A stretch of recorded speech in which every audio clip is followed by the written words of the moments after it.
Vale. Pues buenos días a todos. Vamos a empezar ya con la que es la sexta charla de este ciclo de conferencias sobre los ríos riojanos y su biodiversidad y sus amenazas. Concretamente esta es la de, como veis en la pantalla, la dedicada a la fauna invasora de los ríos riojanos. Por hacer un poco memoria, recordar que ya se han dado 5 online: la introductoria, la de vegetación, la de fauna de ribera y la de fauna amenazada de ribera, y la de amenazas de los ríos riojanos y en general de todos los ríos del mundo. Y luego, respecto a las presenciales, pues hemos dado ya 2, la de vegetación y la de fauna de ribera, y faltarían 3. Una de ellas va a ser este viernes, que es la de fauna amenazada, y luego ya quedaría esta misma, con alguna variante que pudiera añadir si no me convence mucho el resultado de hoy, y luego por último la del castor. Entonces, bueno, sobre estas charlas, por recordar un poco lo de todos los días, decir que luego se cuelgan en YouTube, así que si no podéis verla en directo no pasa nada, porque es el mismo contenido. O sea, esta charla misma grabada se cuelga en YouTube. Y bueno, luego además tenéis toda la información sobre las presenciales en la página web de Amigos de la Tierra, tanto en el Facebook como en la web y en la propia página de la Fundación Ibercaja, que es donde se dan en Logroño las charlas presenciales. Y nada, dicho esto, vamos a empezar ya con esta, la de la fauna invasora de los ríos riojanos. Bueno, el guión que va a seguir esta charla es el siguiente. Primero va a haber una breve introducción a lo que son las especies invasoras, alguna definición para entendernos mejor y, en general, por qué son un problema. Eso ya en el segundo punto, los efectos negativos de estas especies invasoras, por qué son tan peligrosas para muchas cosas, como vamos a ver, no solo para el ecosistema en sí. En tercer lugar, ya hablaré de cada una de las, empezaré a hablar de cada una de las especies. Como he dicho, esta charla no se llama especies invasoras, sino que se llama fauna invasora, por lo que va a estar centrada en los animales.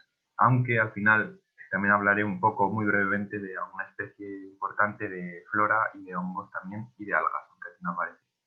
Porque bueno, aunque sea la charla de fauna, pues es importante tener unas nociones un poco básicas sobre el tema.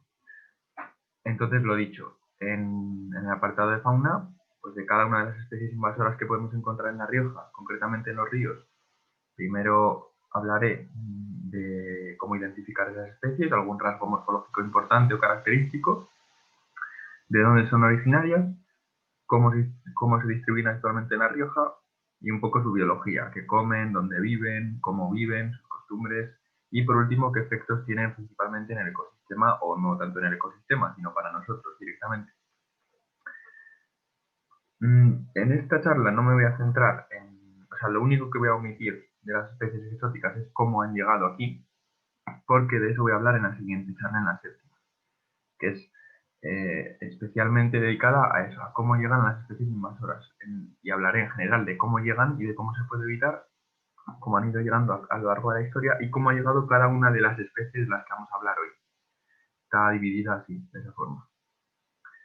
Entonces, bueno, también recordar que cualquier duda, como el día anterior, la podéis hacer por el chat directamente. O sea, no importa que sea una interrupción, no es una interrupción, se puede hacer cuando se os ocurra. Y si no, si os queda alguna que os surge después o lo que sea, pues podéis ponerla en los comentarios del vídeo de YouTube, podéis hacerla por correo, a la dirección de rioslarrioja@gmail.com, y estaré encantado de intentar resolverla.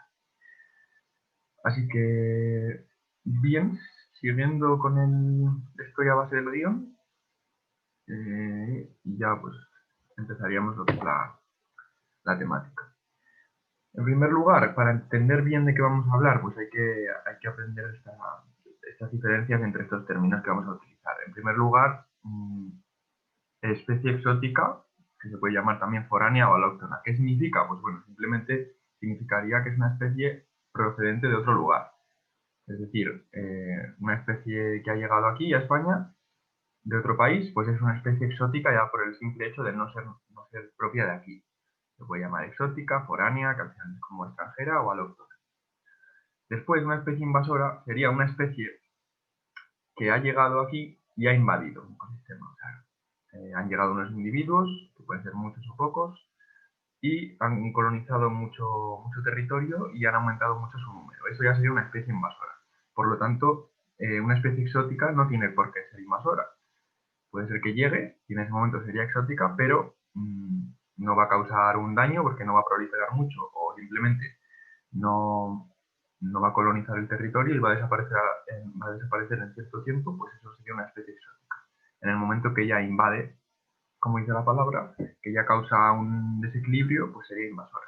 Por tanto, cuando una especie exótica se convierte en invasora, ya podemos decir que es ambas cosas, exótica e invasora, ¿no? Que a veces se ven un poco confundidos los términos.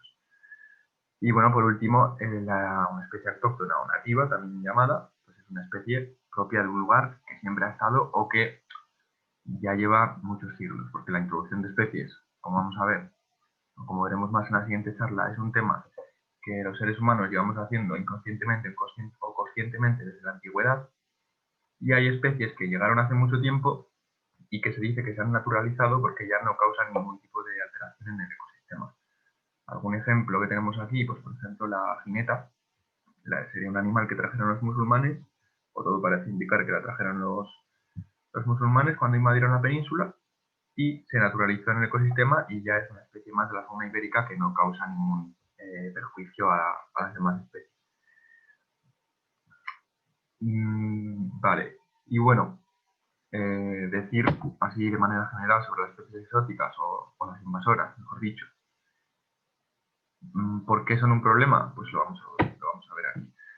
Puede ser un problema por muchos motivos diferentes. Lo que principalmente nos viene a la mente es porque son malos para el ecosistema, pero también vamos a ver que tienen daños directos hacia los humanos o hacia nuestra actividad a la que más importancia le damos, al final, o mucha gente, que es la económica. Entonces no hay que no hay que tomárselas a la ligera estas especies desde ese punto de vista. En primer lugar, uno de esos efectos sería la competencia por los recursos, es decir, las especies que llegan a un lugar nuevo, pues como todas las especies del mundo, van a necesitar unos recursos para sobrevivir. Y seguramente, o 100% seguro, va a haber ya una especie en ese ecosistema que consuma ese recurso. No hay que entender recursos solamente como alimentación, puede ser también el hábitat, el refugio, incluso el sol, el agua, los minerales, es decir, cualquier cosa que la especie tome para sobrevivir del medio, pues claro, ya va a haber una especie adaptada que lo haga. Entonces la nueva va a competir directamente por esos recursos que son limitados con la especie nativa. Y bueno, se pueden dar diferentes situaciones. Puede que ambas pues, coexistan, que se encuentre un equilibrio y que ambas sigan en el lugar. O por el contrario, y lo más peligroso es que la invasora sea muy adaptable o que sea muy fuerte, muy resistente y termine por desplazar completamente a la nativa. O a veces, por suerte, pasa menos, pero a veces también ocurre que la invasora no sea capaz de realizar esa competencia tan fuerte con la autóctona y la autóctona sea la que se imponga de nuevo. Eso sería lo ideal, pero ya digo que pocas veces pasa. Porque claro, al final una especie exótica es un elemento totalmente nuevo que estamos añadiendo al ecosistema y las especies no saben cómo lidiar con ello. Así que generalmente la que gana es la exótica. O bien gana o bien se encuentra ese nuevo equilibrio, pero claro, ese nuevo equilibrio va a ser a costa de la nativa, que va a descender sus poblaciones o va a ocupar menos hábitat. Y aquí hay un recurso que igual muchos decís que, bueno, que en vegetación sí que lo podéis entender, pero que en fauna el recurso sol, pues no, ¿qué pinta ahí, no? Bueno, pues por ejemplo con las tortugas de agua o los galápagos, vamos a ver que, claro, ellas al ser reptiles necesitan tomar el sol y al vivir en zonas acuáticas, muchas veces con mucha vegetación, el sol lo pueden tomar en puntos muy limitados, sobre todo generalmente en troncos flotantes. Claro, una tortuga exótica, invasora, que sea más agresiva que las autóctonas, va a ocupar esos troncos y los va a defender con uñas y dientes. No va a dejar que la tortuga autóctona se suba y tome el sol. Claro, eso al final, si se generaliza, está ocurriendo que la tortuga autóctona no puede tomar suficiente sol y al final se va a ir debilitando y va a ir muriendo, va a perder fertilidad, etc. Bueno, otro efecto de las especies invasoras sería la depredación directa. Ya la especie no va a competir con otra, por ejemplo, por la misma comida, pero va a ser un depredador y claro, ese depredador va a alimentarse de animales. Pues obviamente va a afectar a los animales de los que se alimente. Por ejemplo, el bisón americano pues, se va a alimentar de ratillas, de topillos, de ratas de agua. Entonces el efecto, pues obviamente no, todos entendemos que va a ser en contra de esas especies pequeñas. En tercer lugar, un problema igual no tan tenido en cuenta, pero que es el más grave, o puede considerarse el más grave porque es el que más difícil es de combatir, sería la transmisión de enfermedades. Esto seguro que suena con el caso de los cangrejos, o menos pero también con el bisón americano. Pues bueno, son especies que van a traer, todas las especies al final estamos adaptadas a convivir con las enfermedades de un lugar. Entonces nos hemos adaptado y las toleramos más o menos. E incluso las podemos llevar dentro, pero no mostrar los síntomas. Eso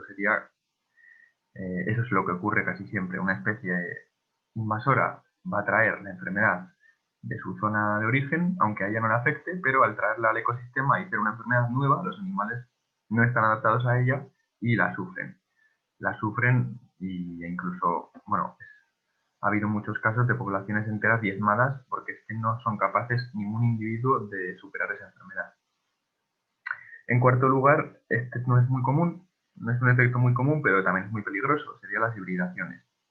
Si la especie invasora es muy similar genéticamente, o no genéticamente, pero evolutivamente, taxonómicamente, a una especie autóctona, claro, se pueden dar esos problemas de hibridaciones y diremos, bueno, pero eso no va a hacer que desaparezca la especie, no están compitiendo con ella ni depredándola, pero bueno, al final, si se producen unas hibridaciones descontroladas, al final se va a mezclar, se van a mezclar las dos especies y vamos a perder la genética de la nativa, la autóctona. Entonces, las hibridaciones también son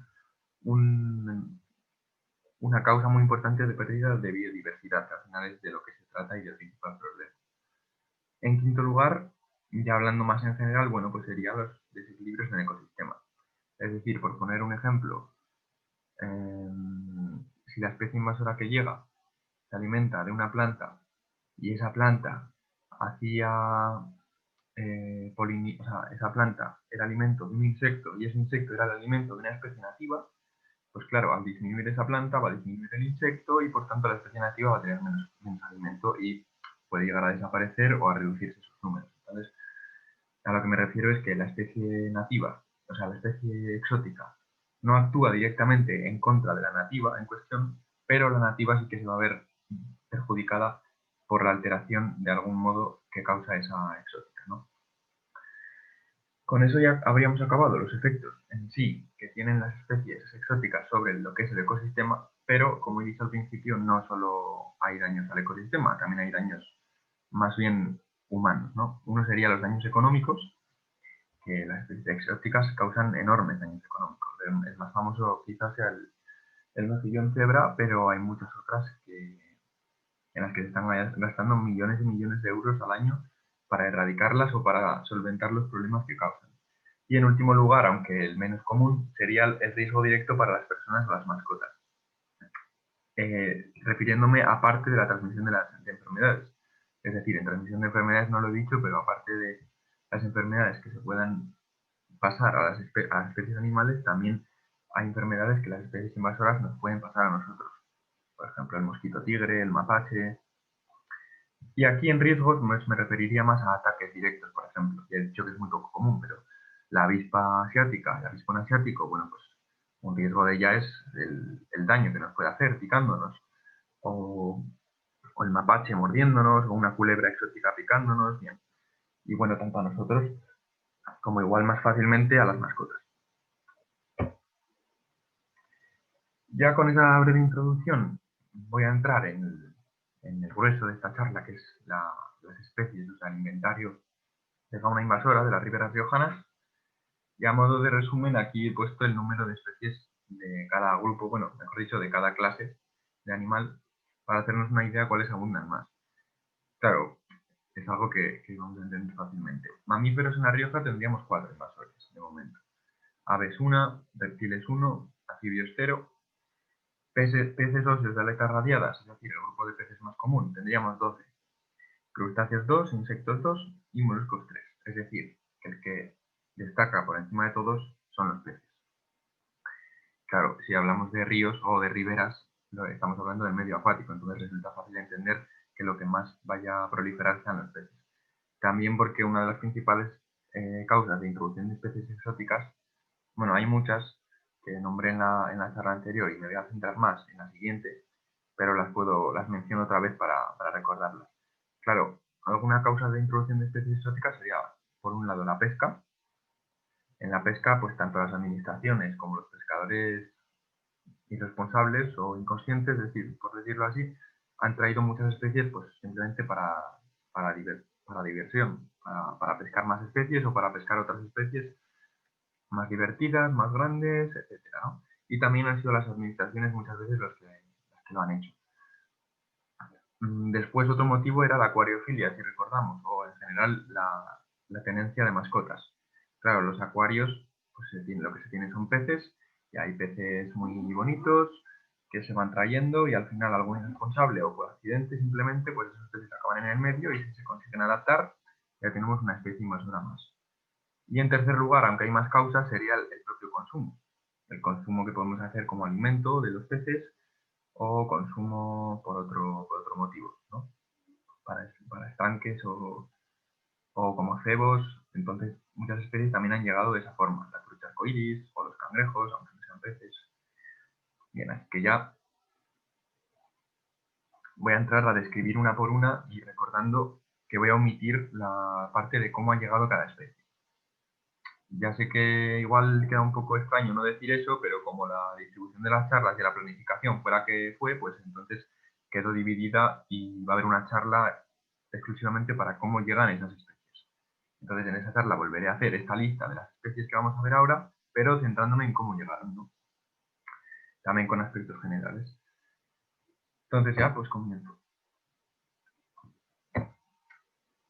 En primer lugar vamos a ver los mamíferos, como se veía en la anterior, y tenemos 4 mamíferos en La Rioja, 4 mamíferos exóticos de ribera. Bueno, aprovecho para decir, que esto no lo había dicho, que, claro, nos vamos a centrar en las especies invasoras que aparezcan en las riberas, porque este ciclo de conferencias va de las riberas riojanas. Pero podríamos cambiar el título a esta presentación y simplemente decir fauna exótica de La Rioja y no cambiaría prácticamente nada. ¿Por qué?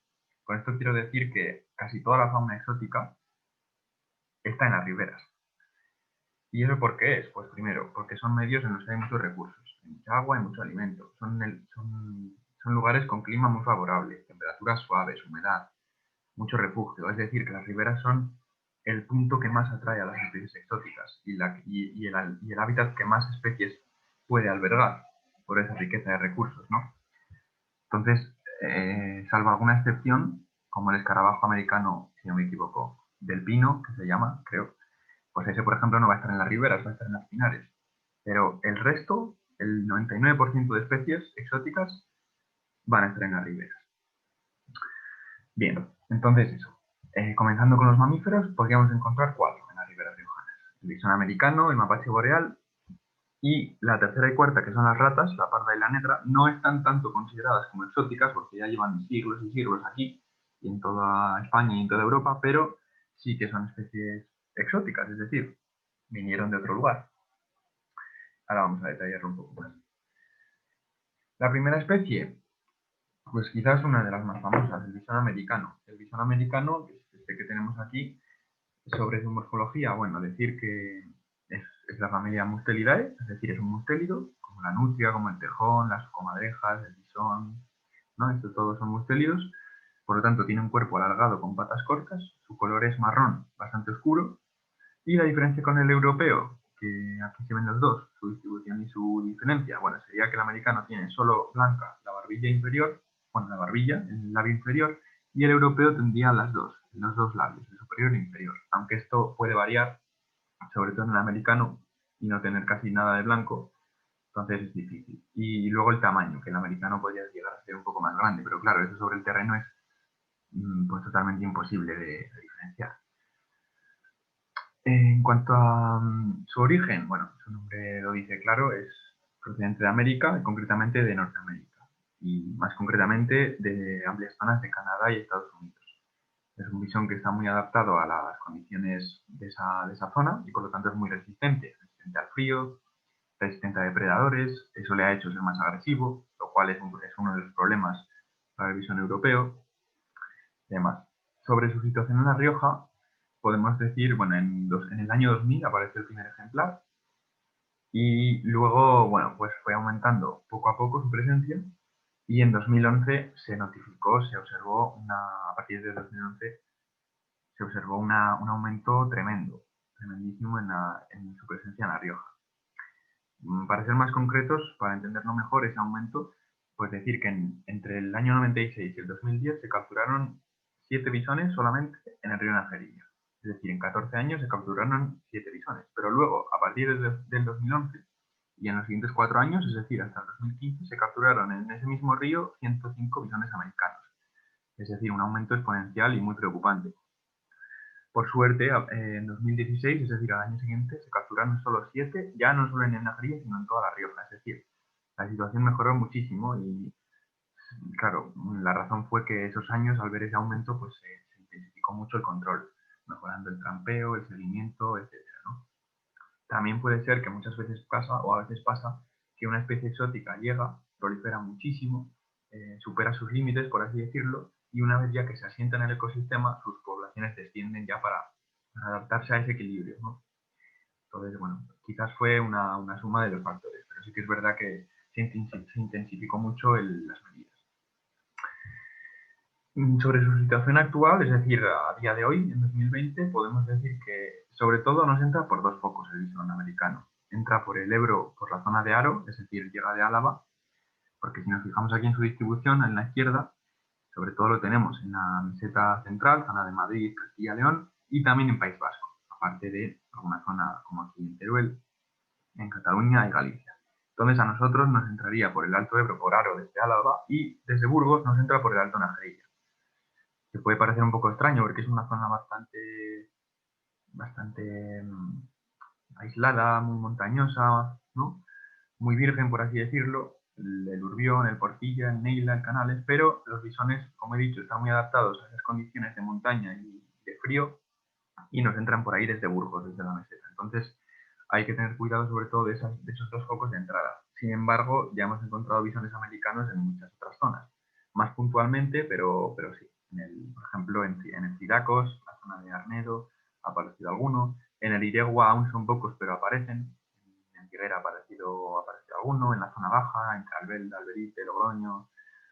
En el Ebro también pues aparecen más entre Haro y Logroño, pero también aparece algún ejemplar aislado en Algoncillo, en Alfaro, ¿no? Entonces no hay que bajar la guardia. Sobre la biología de este animal, podemos decir que es un carnívoro generalista. ¿Eso qué quiere decir? Lo voy a utilizar mucho. Bueno, la palabra lo dice, pero sería un animal carnívoro, se alimenta de carne, pero que acepta todo tipo de presas o todo tipo de...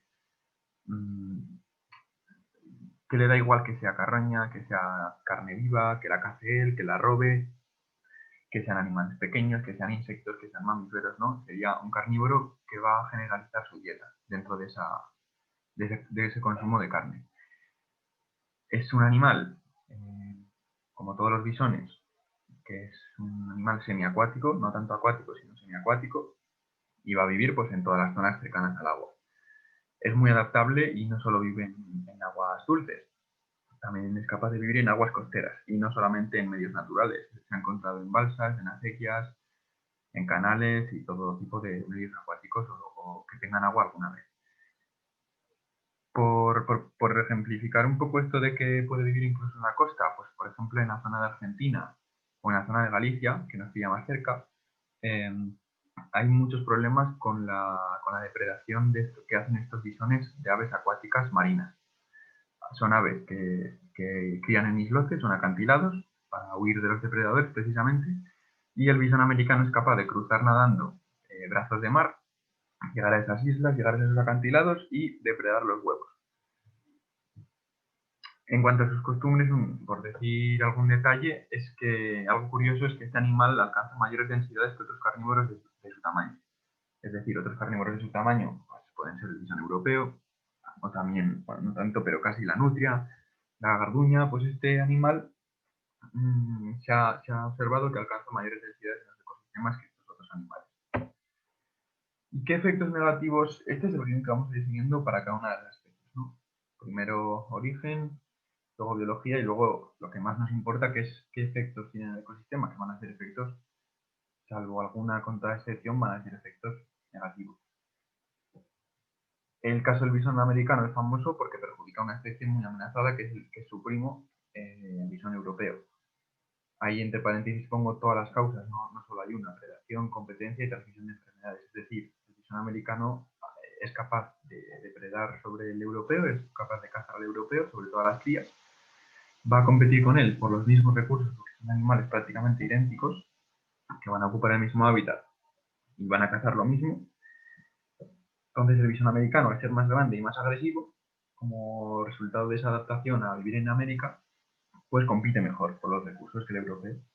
Y por último, la transmisión de enfermedades. Concretamente, ahí pone ADV, que si no me equivoco es, bueno, en español sería enfermedad aleutiana del bisón, que es una enfermedad que lleva el bisón americano sin que le cause mayor problema, pero al pasarse al europeo, como he comentado, ya sí que la enfermedad sería grave o sería peligrosa. Luego, aparte de lo que puede hacer sobre el bisón europeo, pues el americano también va a afectar a otras muchas especies, principalmente por depredación, incluso animales también amenazados, aunque no tan mediáticos como el europeo, como el bisón europeo. Pero el americano pues se alimenta donde coincide con él, se alimenta de desmán ibérico, también amenazado, también se alimenta de ratas de agua, que son menos abundantes que hace años. Como he dicho, de estas aves marinas, de aves coloniales, puede ser un problema muy importante. Y aquí en la fotografía tenemos el principal modo de captura del bisón americano. Estos cajones que seguro que habéis visto, colocados o arrastrados por la corriente en las orillas, pues simplemente actúan de dos formas: de seguimiento, o sea, de detección y de captura. No son más que una tabla, una base para que flote este cajón. Dentro, si es para detección, tiene una placa de arcilla. Entonces el bisón, cuando se mete, deja las huellas y se sabe si hay presencia del animal. Se colocan siempre en orillas y, al ser un elemento flotante, el bisón se siente muy atraído a subirse en ellas y a recorrerlas. Es lo curioso. Y luego, simplemente, si su opción sería capturar, es decir, si se ha detectado excrementos dentro o fuera o huellas en la placa de arcilla, pues ya se pondría una jaula dentro con un mecanismo para que se cierre cuando entre el bisón. Por ejemplo, en La Rioja, que tenemos los dos, el europeo y el americano, pues una vez que se capture, si es europeo, se comprobaría su chip, su microchip, ya que es una especie muy amenazada, y se volvería a soltar, se tomarían los datos pertinentes y se volvería a soltar. Si es un ejemplar que no tiene microchip, pues sería una buena noticia, se añadiría al censo y se le colocaría el microchip y se volvería a liberar. Y si es americano, pues se va a sacrificar. Lo más extendido es que se sacrifique. Segundo mamífero, este quizás algunos estéis alucinando ahora mismo, porque la verdad que no se suele conocer este caso, o por lo menos con la gente que ha hablado. Sería el del mapache. Mapache, el típico mapache americano, se llama concretamente mapache boreal, pero es el típico mapache de Estados Unidos, ¿no? Pues ha llegado a España, llegó a Europa hace mucho tiempo ya, y a España últimamente es un problema más reciente. Y en La Rioja veremos. Bueno, es del orden de los carnívoros, como el bisón. Esto del suborden significa que está más por entendernos mejor. Significa que dentro de los carnívoros los animales pueden estar más emparentados con los perros o más emparentados con los gatos. Pues Canifornia es que están más emparentados con los perros. Y de la familia Procyon, que es lo mismo que decir mapaches. Como característica muy peculiar del mapache es que tiene 5 dedos en cada extremidad, y eso le hace ser muy hábil. Son capaces de coger cosas con las manos, manipularlas, o incluso coger un alimento y lavarlo en el río con las manos. Muy gracioso. Claro, esa habilidad le da un enorme poder de adaptación. Lo más famoso de él también es el antifaz que tiene en la cara, negro, las orejas bastante prominentes y sobre todo también la cola rayada. Es un animal que procede, como he dicho, de América del Norte, también central. Es decir, está en muchos países de América Central, sube por México, Estados Unidos y sur de Canadá. Y en La Rioja, el problema principal ha sido en Madrid, porque este animal fue liberado después de ser mascota, ¿no? En Madrid si queréis investigar, hay muchos problemas con este animal. En La Rioja, por suerte, solo se han encontrado de momento ejemplares aislados. Concretamente, uno o dos en Alfaro, si no me equivoco, y otro en la zona de Lagunilla y Santa Engracia de Juguera. Entonces han sido ejemplares aislados que no han sobrevivido, por suerte. Pero hay que estar atentos porque este animal, como voy a decir a continuación, es bastante peligroso. Es un animal omnívoro. Casi todos estos animales que son muy adaptables pues van a ser omnívoros. Eso les da una facilidad de adaptación enorme. Muy generalista y, como digo, muy adaptable. Es capaz de buscar alimento en tierra, en agua, en los árboles, puede coger cangrejos, peces, frutos, huevos, carroña, cazar, come de todo. En cuanto al hábitat, una vez más, al ser muy adaptable, va a tolerar muchos hábitats, aunque su preferido serían zonas boscosas y, si puede ser, cercanas al agua, ya que en el agua es donde más alimento se puede encontrar. Y en cuanto a sus costumbres, podemos decir que el principal problema de esta especie es que ocupa el mismo nicho que otras muchas. Para que entendamos esto, el nicho, o nicho ecológico, significa la función, no es un lugar físico, sino un lugar en el funcionamiento del ecosistema. Es decir, ¿cuál es por entenderlo con un ejemplo más conocido, la nutria, ¿no? ¿Cuál es el hábitat de la nutria? Los ríos. ¿Pero cuál sería su nicho ecológico? Pues dentro de los ríos, su nicho ecológico sería alimentarse de peces. Y si somos más concretos, podríamos decir peces de este tamaño, de esta especie, en esta zona del hábitat, ¿no? Pues el mapache es una especie que, en sí, o sea, siendo solo una especie, puede ocupar el nicho ecológico que ocupan muchísimas especies. En España, por ejemplo, solamente el mapache, ocuparía el mismo nicho que la nutria, que el bisón, que la garduña, que el tejón, porque hace de todo y come de todo. Es decir, estaríamos hablando de una especie que ya no solo va a desplazar a una en concreto, sino que puede llegar a desplazar a todas, incluso también al zorro, porque además es un animal que alcanza un tamaño considerable y muy agresivo. Por eso, después de tenerlo como mascota, la gente lo liberaba, porque era muy agresivo. Y es un animal principalmente nocturno, pero no es tan tímido como otras especies. Es decir, si se siente cómodo, lo vamos a ver por el día, lo vamos a ver cerca de la ciudad, buscando en papeleras, en vertederos, en contenedores, que seguro que hemos visto todos algún vídeo de Estados Unidos. Y como digo, ¿qué efectos va a tener en el ecosistema negativos? Aparte de esto que he dicho de la competencia con muchas especies por el nicho ecológico, también es un vector potencial de enfermedades peligrosas, tanto para la fauna como el ser humano. Una de ellas es la rabia, pero tiene muchas otras. Y aparte de esta competencia por el nicho, pues como he dicho, que come de todo, pues sobre las especies que va a depredar va a ser un problema importante. Aparte, aunque no aparece aquí, esta agresividad, claro, no es lo más normal, pero también es un peligro para las personas o para las mascotas. Si se da la ocasión, que no es fácil, pero si se da la ocasión y un mapache te ataca, pues te puede hacer bastante propicio, porque es un animal que ahora mismo no recuerdo cuánto llega a pesar, pero bastante más que un zorro, bastante más que una nutria, es decir, es grande. O sea, puede llegar a ser grande. Y corren mucho, saltan, tienen unas uñas muy grandes, unos dientes muy poderosos. Es decir, que no es normal que pase, pero si te llega a atacar un mapache, pues ojo. O si ataca a tu perro y tu perro es pequeño, pues ojo también. Y ya los últimos mamíferos serían las ratas, la rata parda y la rata negra, que no me voy a centrar mucho en ellas porque ya he hablado en 2 charlas más y tampoco es que están tan asentadas en el ecosistema que por suerte no causan problemas aquí, porque tenemos muchos depredadores todavía, la jineta, la garduña, el zorro, los búhos también, que las controlan bien. El problema de las ratas es si es, por ejemplo, en una ciudad, en un puerto, en un vertedero, ahí sí que puede haber problemas, pero por esa ausencia de depredadores. Entonces, simplemente de manera rápida, esta sería la rata parda, que procede del este y noreste de Asia. La encontramos en toda La Rioja, aunque sobre todo en bosques o en ríos. Es una omnívora generalista, come absolutamente de todo, las dos ratas. Va a preferir áreas boscosas cercanas al agua, pero es muy adaptable y, como sabemos, es un animal más nocturno. En el ecosistema, bueno, pues va a depredar sobre muchas especies de muchísimas formas, sobre huevos, sobre pequeños mamíferos, arañas, y va a transmitir enfermedades como seguro que también conocemos. Y la rata negra prácticamente lo mismo, con la diferencia de que procede de zonas más tropicales, de Asia también, pero zonas más tropicales.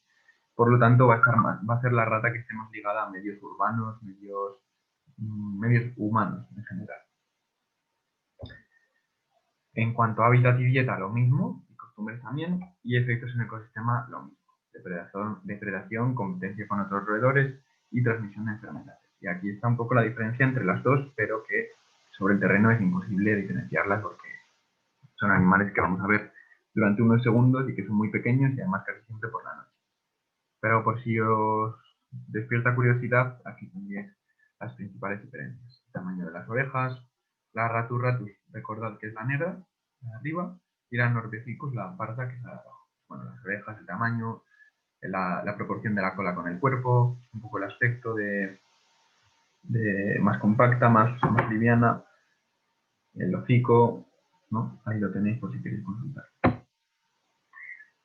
Acabaríamos con los mamíferos y entraríamos en las aves, que como he dicho solo tendríamos una exótica en La Rioja. O bueno, pueden aparecer más, pero claro, es que el caso de las aves es un caso muy peculiar, porque en parques o jardines podemos encontrar muchas veces, sobre todo patos que son de otras zonas, pero que no presentan mayor problema porque aparte que no suelen colonizar medios naturales, pues no sé por qué, pero no tienen ese carácter tan invasor, ¿no? Hay excepciones, pero el caso es que la más importante, la más conocida o la más actual sería esta, sería la cotorra argentina, que al final es un lorito, es un pequeño loro, de, como dice su nombre, sobre todo de Argentina, aunque vamos a ver que de otras zonas también. Bueno, voy a poner la foto mejor. Tendría un tamaño mediano, creo que es de los loros más pequeños, si no el más. No es el más pequeño, perdón. Pero es un lorito muy pequeño, ¿no? Claro, perfecto para tener como mascota, por eso ha llegado aquí. Su color es verde, generalmente, aunque en la parte de la frente, el cuello y el pecho es grisáceo blanquecino, o un verde más claro. Y también característico en las plumas remiges, que son estas, tendría un color azulado. Como he dicho, procede de Argentina, aunque también de otras zonas de Sudamérica, como el sur de Brasil, Bolivia, Uruguay, Paraguay, y en La Rioja su presencia se detectó en el año 2000, en forma de ejemplares aislados. En el 2001 se constató un intento de reproducción, que por suerte fue solo un intento, si no me equivoco, o bueno, igual aparte, pero intentaron criar en unos árboles, creo que en las secuoyas que hay en la zona de la Fombera, intentaron criar, pero se les impidió. Y a partir de entonces, por suerte, solo se han visto ejemplares aislados, sobre todo en algunos puntos como Logroño y Haro, ¿no? Porque siempre van a preferir, al ser de climas más tropicales, pues van a preferir zonas urbanas. Como siempre, o como muchas veces pasa, en Madrid o en grandes ciudades es donde el problema es grave. Y aquí no me he centrado en otros puntos de España, porque es de La Rioja la charla, pero os animo a que busquéis información sobre ello. ¿De qué se alimenta esta cotorra? Principalmente de granos, es decir, es una especie granívora, aunque va a poder comer otras cosas también. Hábitat, que aquí no sé por qué no aparece, pero el hábitat, bueno, esta especie es muy adaptable al criar en árboles. Va a preferir zonas boscosas, aunque no tienen por qué ser bosques cerrados, pueden ser zonas abiertas. De hecho, en Argentina seguramente habite en el Chaco, que es una zona, por así decirlo, de sabana, o sea, con árboles, pero árboles más alternos, no una zona boscosa como tal. Y lo que pasa es que en España la encontramos generalmente en parques y jardines y en medios urbanos. Lo más destacable de ella son sus nidos y es la principal causa del problema. Estos nidos pueden llegar a pesar ya hasta 100 kilos. Lo que destaca también es que es la única especie de loro que construye nidos de esta forma, es decir, con ramas y con palos, nidos tan grandes y colgantes, es la única especie de loro que lo haría. ¿Y por qué es peligrosa? Aparte de los nidos, que ahora voy a centrarme en ello, bueno, pues se ha detectado que puede desplazar a aves nativas. Esta cotorra va a vivir en colonias, en grandes grupos, entonces, pues, por la fuerza del grupo, al final es un animal que es capaz de competir con otras aves, ¿no? También se han comprobado agresiones a murciélagos. Los murciélagos son especies un poco olvidadas, pero muy importantes y que no pasan un buen momento de conservación. y se ha visto cómo estas cotorras van a las colonias de murciélagos a matarlos. Porque suelen vivir en los mismos lugares, ¿no? En parques y así, y en troncos de los árboles, y las cotorras los eliminan, los intentan eliminar. También esta cotorra va a ser nociva por las molestias que pueda ocasionar, por el ruido, por los excrementos y también por los daños y los peligros en parques y jardines. Estos nidos, como he dicho, si llegan a pesar 100 kilos, pues hagámonos una idea de lo que puede pasar si te caen encima o si cae la rama en la que están sustentos, puede llegar a matar incluso a personas. Y también daños en cultivos cuando las aves forman colonias muy grandes y se van a alimentar, como se alimentan de grano, pues pueden suponer un peligro grave para los cultivos de producción de grano. Pasamos de las aves a los reptiles, que al igual que en las aves solamente habría una especie, o, a ver, esto es muy relativo, pero yo aquí me he centrado en las especies que ya son un problema, y que ya están oficialmente reconocidas como exóticas. ¿Que podemos encontrar otras especies de tortuga en La Rioja? Sí, pero por suerte, de momento, no han llegado al nivel que ha llegado esta, ¿no? Que es el galápago americano, o comúnmente llamado de Florida. Es el animal que todos hemos tenido en la típica tortuguera y tiene esta característica mancha roja, aunque algunos ejemplares hay muchas subespecies y variedades. Hay muchas que no lo van a tener, o que lo van a tener de otro color, o que lo van a perder de adulto, etc., ¿no? Pero supongo que ya sabéis a las tortugas me refiero. ¿De dónde proviene? Pues una vez más, su nombre nos lo dice, proviene de América y concretamente de Norteamérica. Más concretamente de la zona de Florida, aunque no solamente de ahí. Y en La Rioja, de momento, se van encontrando ejemplares aislados, pero es preocupante que en muchos sitios. Claro, siempre cerca de núcleos urbanos, porque llega al ecosistema tras ser liberada, ¿no? Se han encontrado ejemplares en Haro, en Nájera, Mayor, Logroño, y en general en muchos pueblos del Bajo Iregua, como Albelda, Alberite, Villamediana, Lardero, también en el Ebro, en Agoncillo, en el Leza, en Murillo, en el Cidacos, en Arnedo, Arnedillo, Calahorra, en Alfaro, bueno, muchos lugares, ¿no? Siempre en ríos o lagos o lagunas y cerca de núcleos urbanos bastante importantes, o sea, o más importantes, ¿no? Cuanta más gente viva, pues más probabilidad habrá de que alguien suelte una de estas tortugas.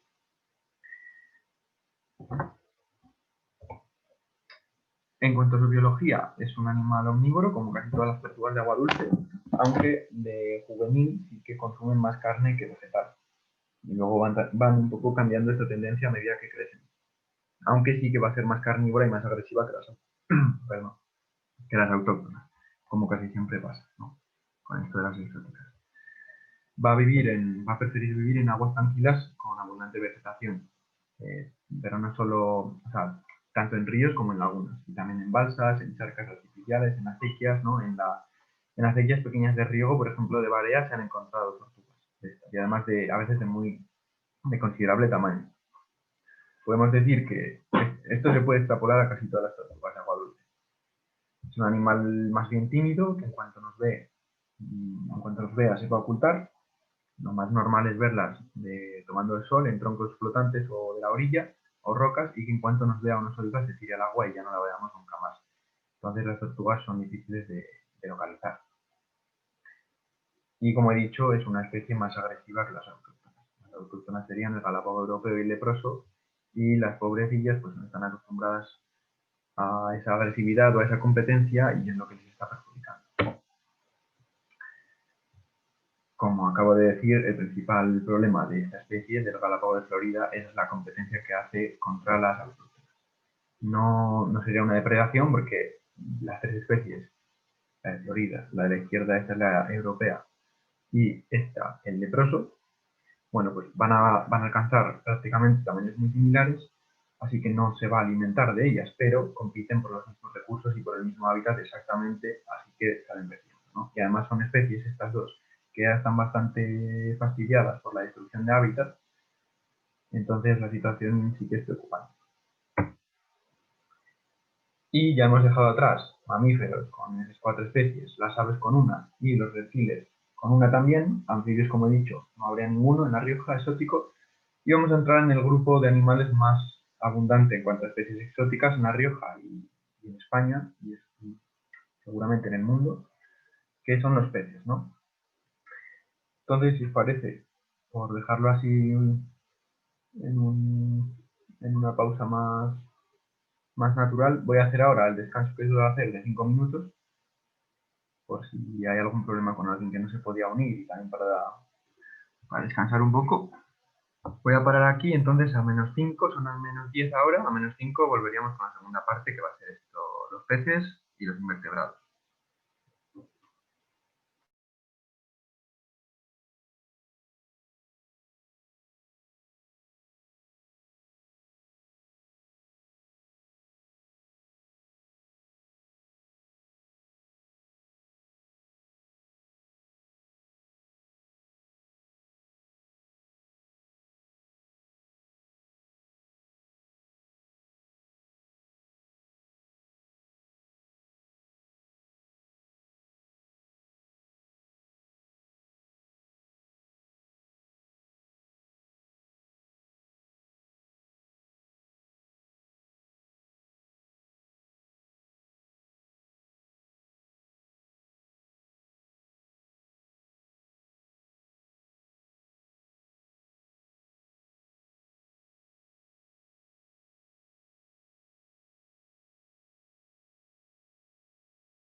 Bien, ya estamos de vuelta. Bueno, en este tiempo habéis podido aprovechar para leer la lista de peces de los que vamos a hablar, pero la voy a decir, de todas formas, ¿no? El más famoso seguramente, el más conocido de todos es siluro, pues es el primero que vamos a ver. Después otras especies no tan conocidas como el pez gato negro, el lucio, black bass o perca americana, perca sol, perca europea, lucioperca, carpa y carpín, alburno, trucha arcoíris y gambusia. Y vamos con ellos.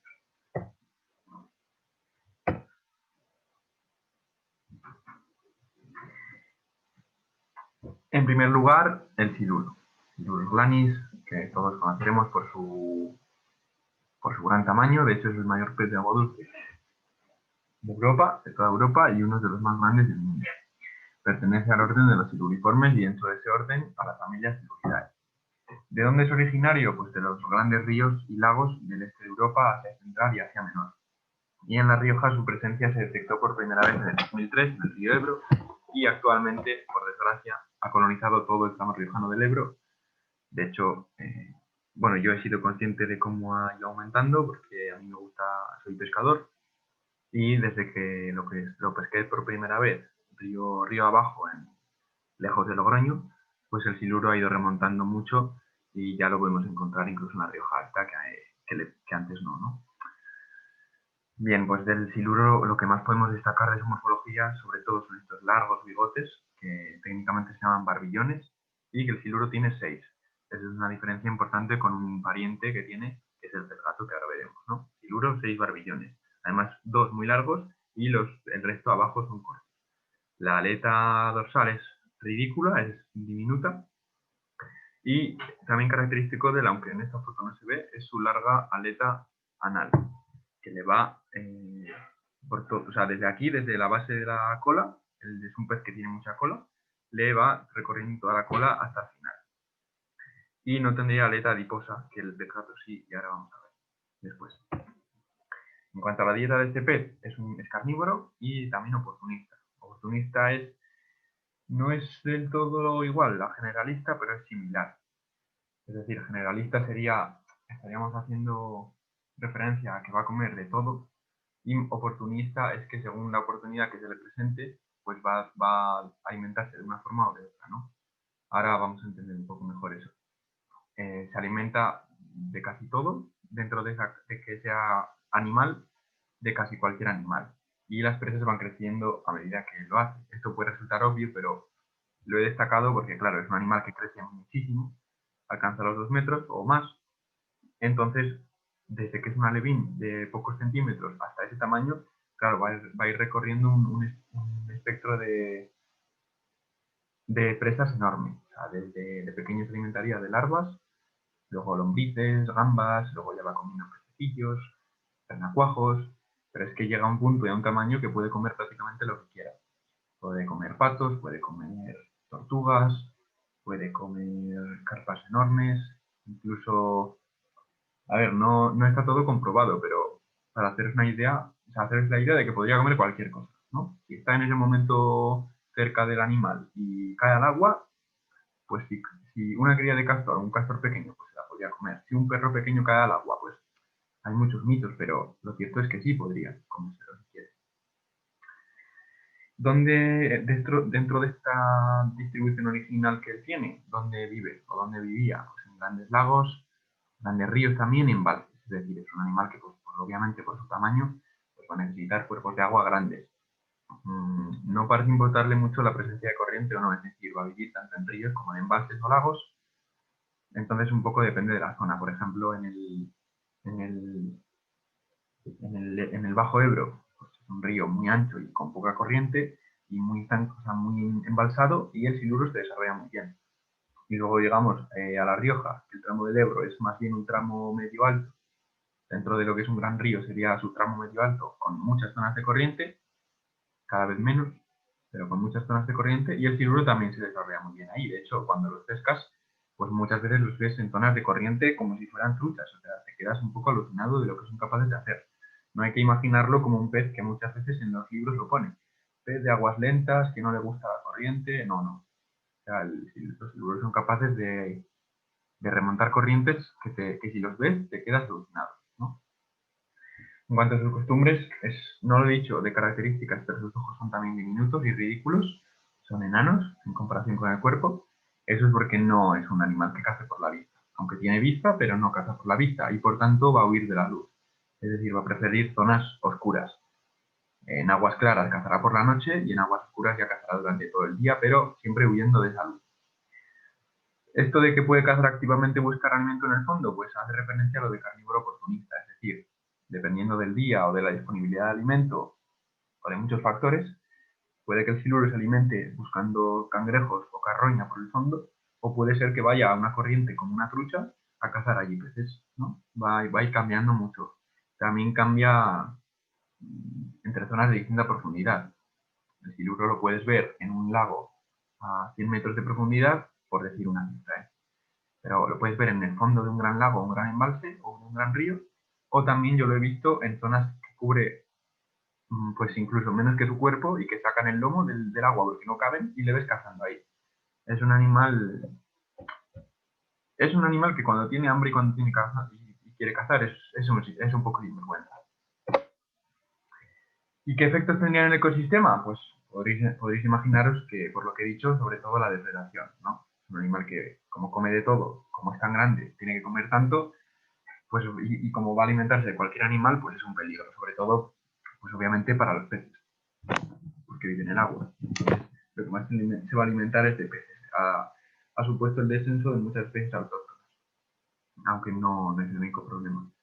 Y también incluso de aves acuáticas. Esta foto es otra cosa que os animo a buscar. Si ponéis siluro paloma, simplemente, o siluros paloma Zaragoza o en el Pilar, hay vídeos de gente que desde ese puente de Zaragoza grabó siluros acercándose, como digo, sin ningún tipo de vergüenza. Ya veis que aquí el agua es clara y está pleno sol, pero es que cuando tienen hambre no tienen vergüenza.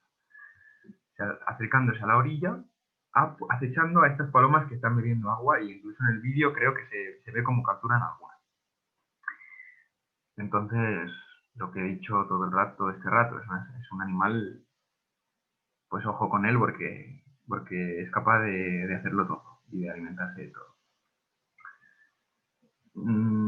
A ver, aquí me quería centrar un poco más porque, como he dicho, yo soy pescador y he pasado muchas horas en el río y, vamos, eh, mucha gente que no va al río en su vida o que no tiene mucho conocimiento, pues te dice que el siluro es el principal problema de todo.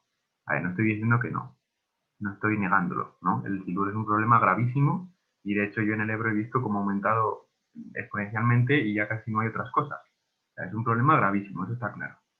Y por mí, ojalá, o bueno, yo creo que si los pescadores que pesquen por amor al río, por amor a la naturaleza, no deberían ser partidarios del siluro. Luego están otros pescadores que solamente quieren capturar ejemplares grandes y a ellos no les importará tanto, ¿no? Pero lo que yo digo es que sí, que el siluro es un problema gravísimo y que habría que erradicarlo. ¿Qué pasa? Que, como sabréis, la ley actual dice que todas las especies exóticas deben ser sacrificadas. Tampoco estoy negando eso, o sea, tampoco estoy en contra de ello. Lo que pasa que me parece una medida totalmente insignificante e inútil para acabar con el siluro y para acabar en general con cualquier pez. Porque claro, con los peces tenemos que entender que ponen una cantidad abismal, o sea, absolutamente tremenda de huevos, ¿no? Un siluro de 2 metros y casi 100 kilos, pues va a poner muchos cientos de miles de huevos. Mm, ¿Vamos a conseguir algo con matar un siluro? Pues yo creo que no. Porque yo he visto densidades de siluros enormes. En una poza del Ebro, no muy grande, pues llegas a ver casi 100 siluros adultos, ¿no? Si extrapolas eso a todas las pozas del río, a todos los tramos del río, a todas las zonas que no se pescan, a todos los meses del año o días que no se pesca, pues vas a conseguir algo con matar a los siluros. Pues oye, igual sí que es mejor matarlos que no matarlos, pero ya os digo que la medida me parece inútil y no soy muy optimista. Pero a lo que iba es que yo creo que antes de centrarnos en echarle la culpa al siluro o a cualquier otra especie, hablo del siluro porque es la más conocida, pero yo creo que antes de centrarnos en eso, deberíamos ver, por ejemplo, la charla anterior a esta, la quinta, en la que hablé de las amenazas del río, y vemos como hay muchas otras y yo creo que más importantes, ¿no? Y que al final nos estamos cargando los ríos y pretendemos echarle la culpa a una especie animal, además traída por nosotros, de todos los males, y no. Y para mí, vamos, no es ni siquiera el mayor mal. Así que bueno, quería hacer esa reflexión con el siluro, porque es el caso más conocido, pero pasa lo mismo con todas las otras especies, ¿eh? Vale, ya dejo atrás el siluro y vamos a hablar de este, que es su pariente cercano, que es el pez gato negro. Los peces gato en general son todos los peces estos que tienen barbas, pues el nombre genérico es peces gato, pero su orden, científicamente hablando, sería los siluriformes. Lo que pasa es que el pez gato ya no va a ser de la familia Siluridae, como el siluro, sino que va a ser de otra familia, de la familia Ictaluridae, dentro de ese orden siluriformes, ¿no? Que significa forma de siluro. La diferencia con el siluro de este pez, bueno, aparte del tamaño, es que no va a superar los 40 centímetros, algo así, no lo va a superar nunca. Además tiene 8 barbillones, recordemos que el siluro tenía 6. La aleta anal de este no es tan larga.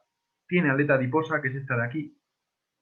Y bueno, como dice su nombre, su color es bastante negro, pero eso varía mucho, ¿no? Las diferencias principales serían esas.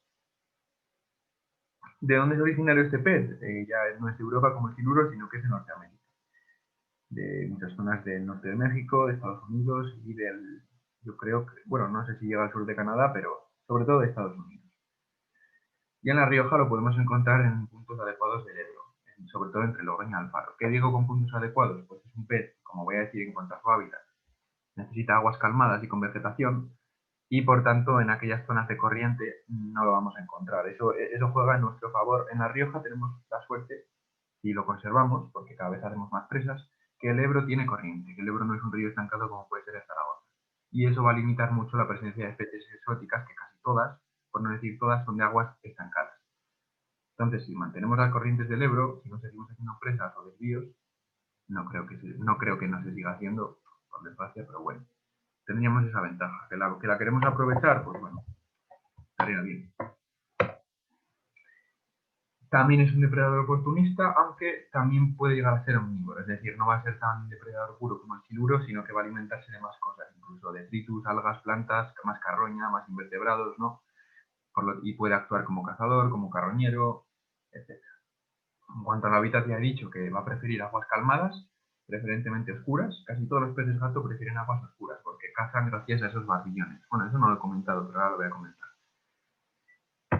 Estos barbillones, ¿para qué les sirven a los peces gatos? Pues son como un bastón de ciego. Son elementos sensibles al tacto y los usan para detectar presas en aguas turbias. Por eso sus ojos son pequeños también, los de los peces gatos. Van a vivir siempre en aguas turbias y van a cazar mediante el olfato y también mediante el tacto con estos barbillones, y también con esto que tienen los peces aquí, que lo pueden tener más o menos desarrollado según una especie, que se llama la línea lateral, que es una línea que le recorre el cuerpo lateralmente, llena de receptores táctiles o receptores sensibles a los cambios de presión, y entre eso y los barbillones son capaces de detectar las presas a su alrededor. Entonces, como tienen esas adaptaciones, van a preferir vivir en aguas oscuras para no ser vistos. Y el pez gato negro preferirá también que haya vegetación acuática. Se ha observado también que prefiere fondos blandos, es decir, entre fondos de piedra o fondos de limo, pues va a preferir los segundos. Y en cuanto a sus costumbres, como he dicho, va a huir de la luz y sobre todo va a buscar el alimento en el fondo o entre la vegetación. El siluro puede buscarla en la corriente o en más zonas, pero el pez gato va a estar siempre cerca del fondo o metido entre la vegetación. Y su principal efecto sobre el ecosistema es la depredación de peces y anfibios nativos. Este va a ser el problema general y lo voy a repetir a lo largo de todos los peces que vamos a ver. El principal problema va a ser la depredación sobre especies autóctonas y también, como comparten el medio, sobre anfibios, principalmente de sus larvas o huevos, es decir, de renacuajos. Otro pez ya no tiene nada que ver con los peces gato. Los peces gato son...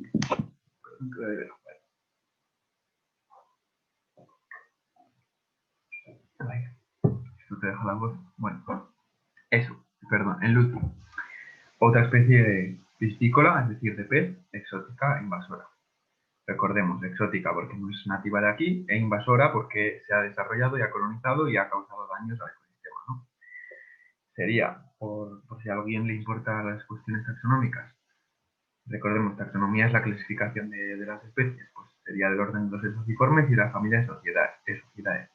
Antiguamente el lucio estaba clasificado dentro del orden Salmoniformes, es decir, que se le emparentaba más con las truchas. Pero ahora, pues por cuestiones genéticas, como suele ser siempre, se ha decidido incluirlo en otro orden propio, que es este, el de los esociformes. Vemos que al final las palabras suelen ser parecidas. El lucio es Esoclucius y el orden es Esociformes y Esocidae, la familia. ¿De dónde es originario? Pues tanto de Norteamérica como de Eurasia. De Eurasia, tanto Europa como Asia, de las zonas centrales y las zonas del norte. Era originario de casi toda Europa, excepto de España y de las zonas del sur. Esto va a pasar con muchas especies, que las encontramos en Europa, pero no en España. ¿Y eso por qué? Bueno, pues porque si conocéis la tectónica de placas, el movimiento que hacen los continentes, España era una pequeña placa separada y estuvo separada durante mucho tiempo de lo que es Europa actualmente. Entonces, en Europa evolucionaron muchas especies de peces que luego, cuando España se unió al continente, pues no llegaron a España o no habían evolucionado en España. Por eso mismo tenemos muchas especies endémicas también. Especies endémicas significa que solo viven en todo el mundo, solo viven en España. Entonces eso juega en favor de nuestra gran biodiversidad. Bueno, ¿y dónde lo podemos encontrar actualmente en La Rioja, Lucio? Pues como el pez gato, en puntos adecuados del Ebro. Es decir, que como voy a recalcar en su hábitat, va a preferir aguas calmadas, entonces solo va a estar en esas zonas de todo el Ebro. Sobre todo habita mucho en lo que se llaman madres del Ebro. Las madres del Ebro son meandros abandonados. Si recordamos lo que es un meandro de otras charlas, es una curva del río y se llama meandro abandonado cuando el río cambia su curso y esa curva queda ahí aislada, pero queda con agua. Ese sería un meandro abandonado y que en La Rioja se suelen llamar madres. Tienen otros nombres en otras zonas, por ejemplo en Zaragoza o en Aragón se llaman galachos, pero es lo mismo, al final un meandro abandonado. Entonces muchas de estas especies exóticas acostumbradas a aguas estancadas pues se van a encontrar generalmente en esos lugares. Y luego aparte también de esos puntos también lo vamos a encontrar en alguna balsa o embalse del Valle del Ebro. Balsas de riego, embalses como el Perdiguero, La Grajera, Valborneda, Navarrete. Por suerte, aunque a mí me da miedo, porque ya se sabe cómo es la gente, por suerte no tenemos especies exóticas invasoras de estas depredadoras en embalses de la montaña, de la sierra. Pero como digo, me da bastante miedo y yo creo que al final algún irresponsable pues hará la gracia y los llevará. ¿No? Esperemos que no, pero bueno. Del lucio, decir que ya no va a ser un cazador generalista o sea, ya no va a ser un depredador generalista como los peces gato, que al ir por el fondo van a tolerar carroña, van a tolerar restos, etc. No, el lucio es un cazador activo que va a cazar peces vivos. También anfibios o cangrejos, pero ya no va a comer carroña ni va a buscar entre el fondo, ya va a cazar, es un cazador muy, muy especializado. Sobre todo va a vivir en aguas calmadas, con abundante vegetación o también otros refugios. Cuando se dice que una especie necesita mucha vegetación, una especie de pez, normalmente no hace referencia a que se alimente de esa vegetación, sino que lo que necesita y lo que le gusta son los refugios. Entonces, aunque no haya esa vegetación, pero haya otros refugios como ramas o troncos sumergidos, van a hacer la misma función. De hecho, sí, su hábitat natural del lucio y de otros animales que vamos a ver, como el black bass, pues son lagos naturales con vegetación, pero en España los encontramos muchas veces en embalses, y en los embalses casi no hay vegetación. Lo que pasa es que hay rocas, grandes rocas, troncos, raíces, y se ocultan ahí, ¿no? Hacen la misma función. Sí que va a preferir aguas claras, porque ya va a ser un animal que cace por la vista. No como los peces gato que cazan por el tacto con los barbillones, el lucio va a cazar por la vista. Entonces, obviamente, mejor si las aguas son claras para poder ver bien. Y en cuanto en cuanto a lo que podemos decir de sus costumbres, así por encima, ya veis que no me centro mucho en esto, bueno, que es un cazador que caza al acecho, es decir, el lucio se oculta tras una roca o entre las plantas y de un sprint muy rápido, o sea, un sprint, no sé la palabra, pero bueno, es un movimiento rapidísimo, sería cuando captura a su presa. Y prefiere también aguas frías, por eso muchas veces en España lo encontramos más activo en invierno, como es propio de esas zonas más septentrionales de Norteamérica y de Eurasia, pues no le va muy bien el calor ni el exceso de, ni la bajada de oxígeno, ¿no? del verano en nuestras zonas, ni la bajada de nivel. Además, estas bajadas de nivel muchas veces hacen que la vegetación quede fuera de su alcance y el lucio se siente más expuesto, ¿no? Y no caza entonces, o no caza tan, tan activamente. Decir que quería decir, sí, que es curioso, bueno, como anécdota, que eso, que no solo va a preferir no solo va a elegir la vegetación y los troncos, sino también grandes piedras, las que se oculta para cazar. Pues muchas veces yo lo he estado pescando y ves que no sale ningún lucio, no sale ningún lucio, y lanzas a una piedra que tienes en la orilla al lado, en la que parece que no hay nada, y de repente de esa piedra o de una grieta sale el lucio en un segundo y ataca al semblanio, ¿no? Vale. ¿Cómo afecta al ecosistema? Una vez más, depredando sobre especies nativas, sobre todo peces, anfibios, pero dado su tamaño también aves. No estoy metiendo en el tamaño, pero sí que el lucio llega a alcanzar un tamaño muy grande. 1,5 metros sería excepcional, pero lucios de metro no es ni mucho menos extraño. Entonces, con ese tamaño, si ve una cría de pato por la superficie del agua o de otra ave acuática, pues no va a dudar en cazarlo. De hecho, muchos señuelos que se utilizan para el lucio imitan a un pequeño pato que va por la superficie huyendo, ¿no? Así que el lucio sería capaz de alimentarse de ellos. Más especies, el black bass o perca americana. Se conoce más con el primer nombre, black bass o incluso black bass, pero bueno, al final es un nombre inglés y yo creo que nosotros deberíamos intentar llamarlo más perca americana. El Micropterus almoides. Ya es de otro orden también, del orden de los perciformes, que es un orden amplísimo dentro de los peces, con muchísimas familias. Concretamente el black bass pertenece a la familia de los centrácidos, o Centracidae, y su origen es Norteamérica. Ya vemos que muchas especies llevan la coletilla de americano o americana y nos dan la pista de dónde vienen, ¿no? Aunque sobre todo más común en Estados Unidos, el black bass. En La Rioja, una vez más, de nuevo, lo podemos encontrar en puntos adecuados del Ebro, es decir, puntos sin corriente, puntos con refugios, y también en algunas balsas y embalses del Valle del Ebro. Como digo, incluía esta especie cuando hablaba de lo del lucio, de que no han llegado a zonas de montaña, pero yo creo que simplemente no han llegado porque en nuestras zonas de montaña no vive mucha gente y cuanta menos gente, pues menor es la probabilidad de que haya algún idiota, ¿no? Cuanto mayor es el núcleo de población, más probabilidad de que haya idiotas, como siempre. Entonces, más fácil será que alguno de esos lleve especies exóticas a los lugares. Digo esto porque, por ejemplo, en el embalse de la Cuerda del Pozo de Soria, de Vinuesa, que es un embalse grande, pero de montaña, sí que hay black bass, sí que hay lucio, sí que hay lucio perca, ¿no? Porque es más conocido por la gente este embalse. O en el embalse de Ayor, de Estella, o en el embalse de Vitoria, de Uribarri y Galboa, si no me equivoco. También tenemos todas las especies, porque hay más gente, ¿no? Pues más fácil que haya algún idiota que lo haya llevado. Y en nuestros embalses, como son muy pequeños y los pueblos son muy poco poblados, me refiero al de Mansilla, al de Ortigosa y al de Pajares, que son de montaña, ¿no? Pues aún a nadie se le ha ocurrido llevar estas especies, que yo creo que al final aparecerán, porque hay mucho idiota. Entonces yo creo que aparecerán. Sobre todo la situación es preocupante por el de Mansilla, es decir, en el de Pajares y en el de Ortigosa, bueno, pues sería una pena que llegaran estas especies, pero tampoco van a causar un daño que digamos grave, porque pues, son embalses al final, ¿no? Son elementos que ya son artificiales y entonces las especies que hay ahí, aunque sean autóctonas, pero han sido llevadas generalmente. Entonces, bueno, el daño no sería más grande. Pero en Mansilla ocurre que en Mansilla tenemos la única población que queda de colmilleja de toda La Rioja. Si a Mansilla llega black bass, si llega lucio, si llega siluro, si llega pesgato, si llega lucio perca, si llega perca, lo más seguro es que se acabe la colmilleja y perderíamos la especie en toda La Rioja. Que yo a veces alucino porque parece que, no sé, o sea, no voy a decir el único, pero parece que los que tienen que hacer las cosas, es decir, o sea, los que mandan no conocen esto de la colmilleja, porque no se hace nada, no está incluida en el catálogo de especies amenazadas, ni se intenta llevar a otros lugares.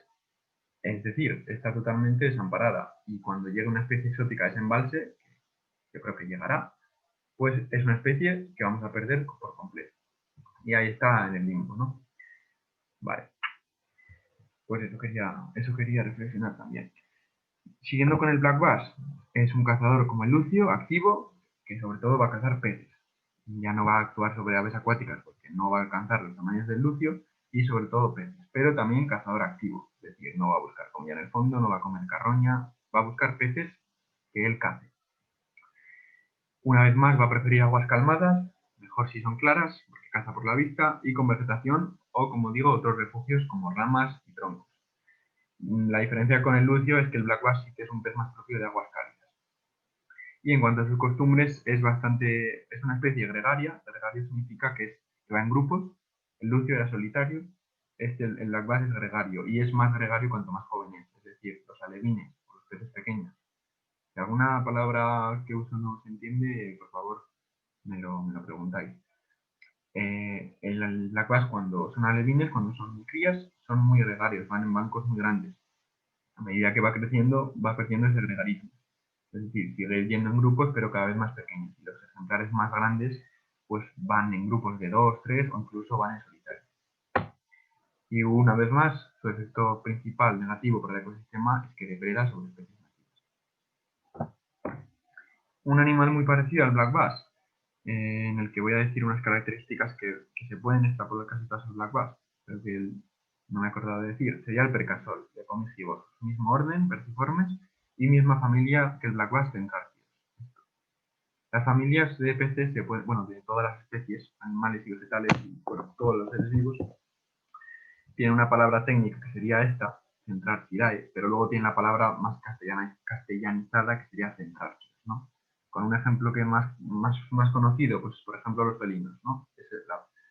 La palabra felino sería la castellanización, pero la familia en sí es Felidae, ¿no? Vale, eso se entiende. Entonces, sobre el precasol, muy parecido al black bass, los centrárquidos y aunque no sean pércidos, es decir, aunque no sean percas puras, pero son muy parecidos, tienen esta característica aleta dorsal doble, es decir, con dos partes diferenciadas. Una con radios espinosos, que además en el percaso y en el black bass son bastante pinchudos, o sea, pinchan bastante y hacen mucho daño, incluso heridas. Y la segunda parte de radios más suaves, ¿no? Y un aspecto así más ligero. La diferencia con el black bass es que, como vemos, el precasol tiene estas dos partes unidas y el black bass las tiene muy claramente separadas en dos. Aunque es la misma aleta, pero está dividida en dos.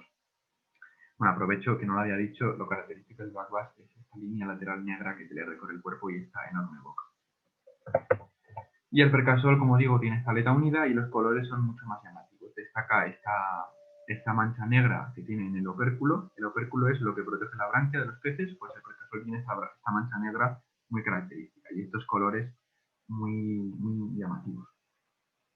Al igual que el black bass, los centrárquidos son procedentes de Norteamérica, de aguas más o menos cálidas, más bien cálidas, perdón, y en La Rioja aparece de nuevo en ciertos puntos del Ebro que le brinden las propiedades que vamos a ver, las condiciones que necesita esta especie, y también en algunas balsas y envases de país. En cuanto a su dieta, este ya va a ser un omnívoro oportunista, es decir, no tan depredador. El percasol ya va a tolerar carroña, insectos, huevos, ya que también eso derivado de que es menor en tamaño que el black bass y que su boca es bastante más pequeña. Como digo, incluye en su dieta invertebrados y huevas cuando es joven, sobre todo, y va añadiendo pececillos y anfibios cuando es adulto, pero ya no pasaría a consumir grandes peces como el lucio, como el black bass. Para vivir prefiere aguas calmadas, lo mismo que el black bass, con vegetación u otros refugios.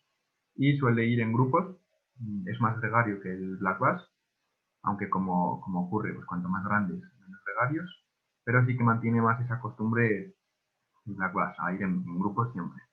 Y prefiere permanecer oculto entre la vegetación. En cuanto a los efectos en el ecosistema, lo mismo que casi todas, depredación sobre especies nativas, tanto adultos como de huevos. El percasol es peligroso porque consume huevos de otros peces, lo que el lucio y el black bass no hacen, y también por competencia de desplazamiento. Como es un pez pequeño que se va a alimentar también de insectos, pues también ya va a entrar en esa competencia con especies autóctonas que hagan lo mismo.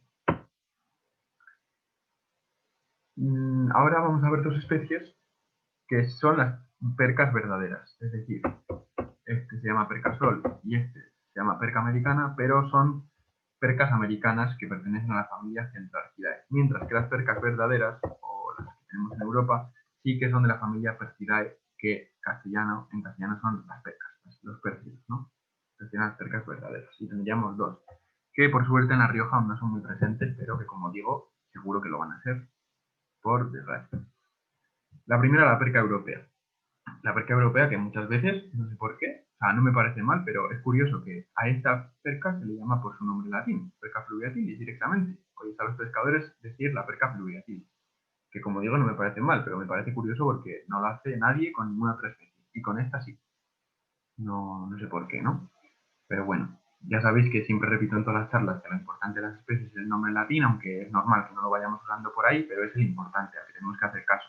El común, pues cada zona o cada persona lo usa de una manera. Así que para fiarnos es esto.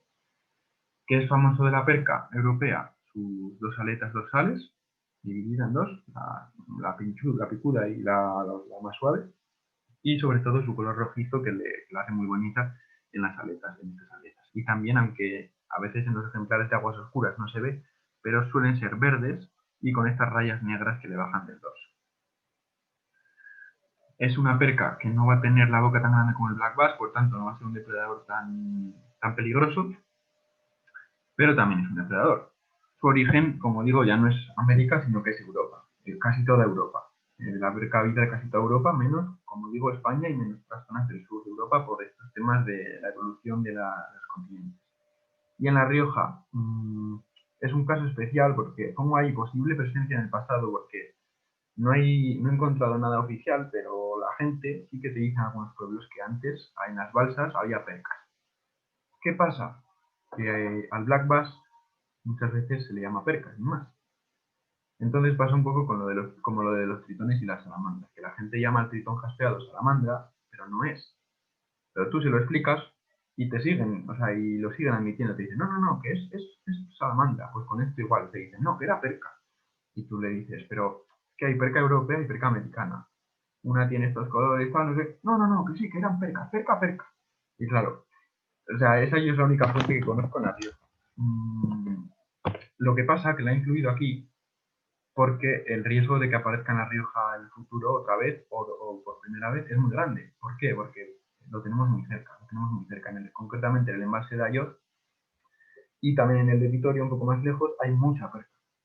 Entonces, repito otra vez, es muy fácil que algún idiota la traiga.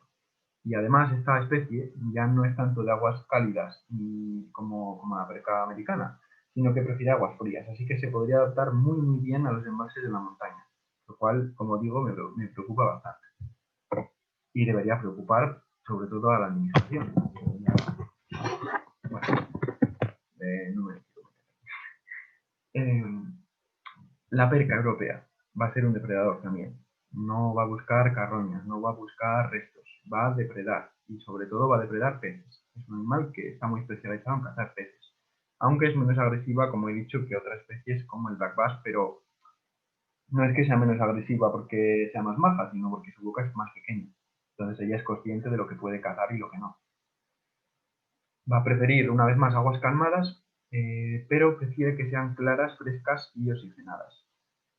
Es decir, es un animal muy adaptado a lo que serían los típicos lagos europeos que en España no tenemos y sustituimos por embalses, o también a grandes ríos lentos de llanura. Los ejemplares juveniles van a encontrarse sobre todo en la orilla y zonas de vegetación, mientras que las adultas ya viajan más al fondo y las encontramos más al fondo. Es una especie bastante gregaria, es decir, que prefiere moverse en grupos y presenta un fuerte canibalismo, es decir, que se comen entre ellos. Los adultos muchas veces comen como gran parte de su dieta a sus congéneres más pequeños, a los alevines.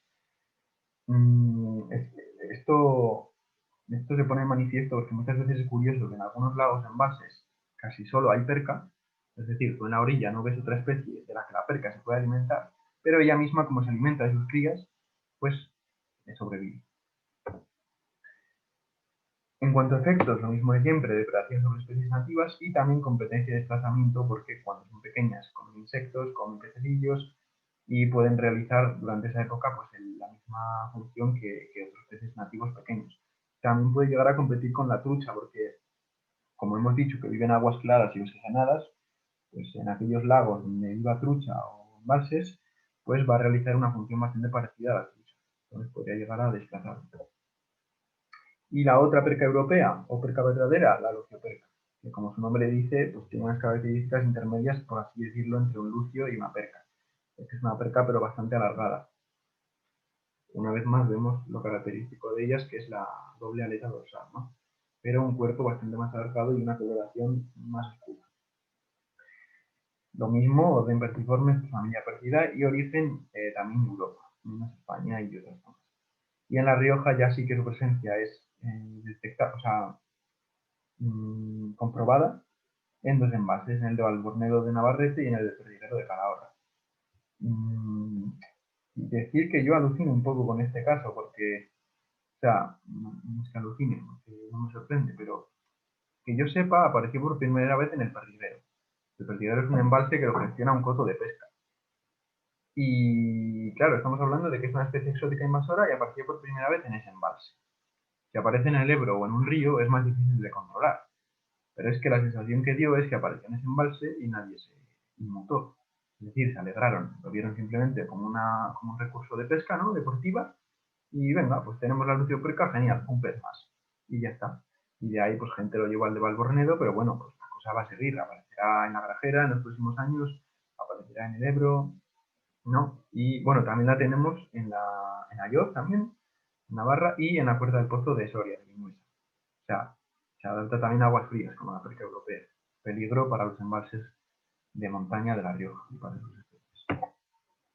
En cuanto al tamaño, no lo he dicho, pero la perca europea no es muy grande, alcanza medio metro, como mucho, pero la lucioperca sí que ya puede alcanzar los 12 kilos, 15 kilos, o sea, es un animal bastante más grande.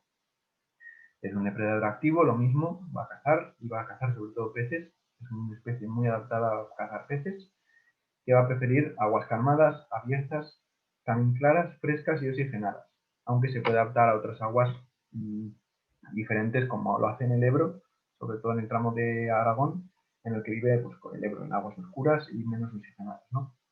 Pero siempre cerca del fondo. Es un pez, es una perca bastante adaptada a lo que es el fondo. Así como las percas americanas, es decir, el blackbass y el precaso van a preferir zonas de orilla con vegetación, pues la lucioperca y la perca europea van a preferir fondos rocosos, fondos descubiertos de vegetación y sitios así. Aunque, como siempre digo, cuando hablamos de especies animales, no hay nada seguro, no hay una regla fija nunca. Entonces eso, va a vivir generalmente de manera natural en grandes ríos de llanura, con poca corriente, o en lagos y, como es en el caso de España, en embalses, porque no tenemos lagos naturales, o no tenemos lagos como los que pueden haber en Europa, América o Asia. Va a preferir zonas oscuras, muchas veces se comprueba que es más activa de noche, por lo tanto su vista y sus sentidos son buenísimos, porque cazar peces en movimiento o atacar a señuelos en movimiento de noche sin tener esas características que tiene, por ejemplo, el siluro, pues es algo apreciable, ¿no? Y como he dicho, va a buscar alimento generalmente cerca del fondo. Y el efecto sobre el ecosistema, el mismo de siempre, depredación sobre especies nativas y principalmente sobre peces.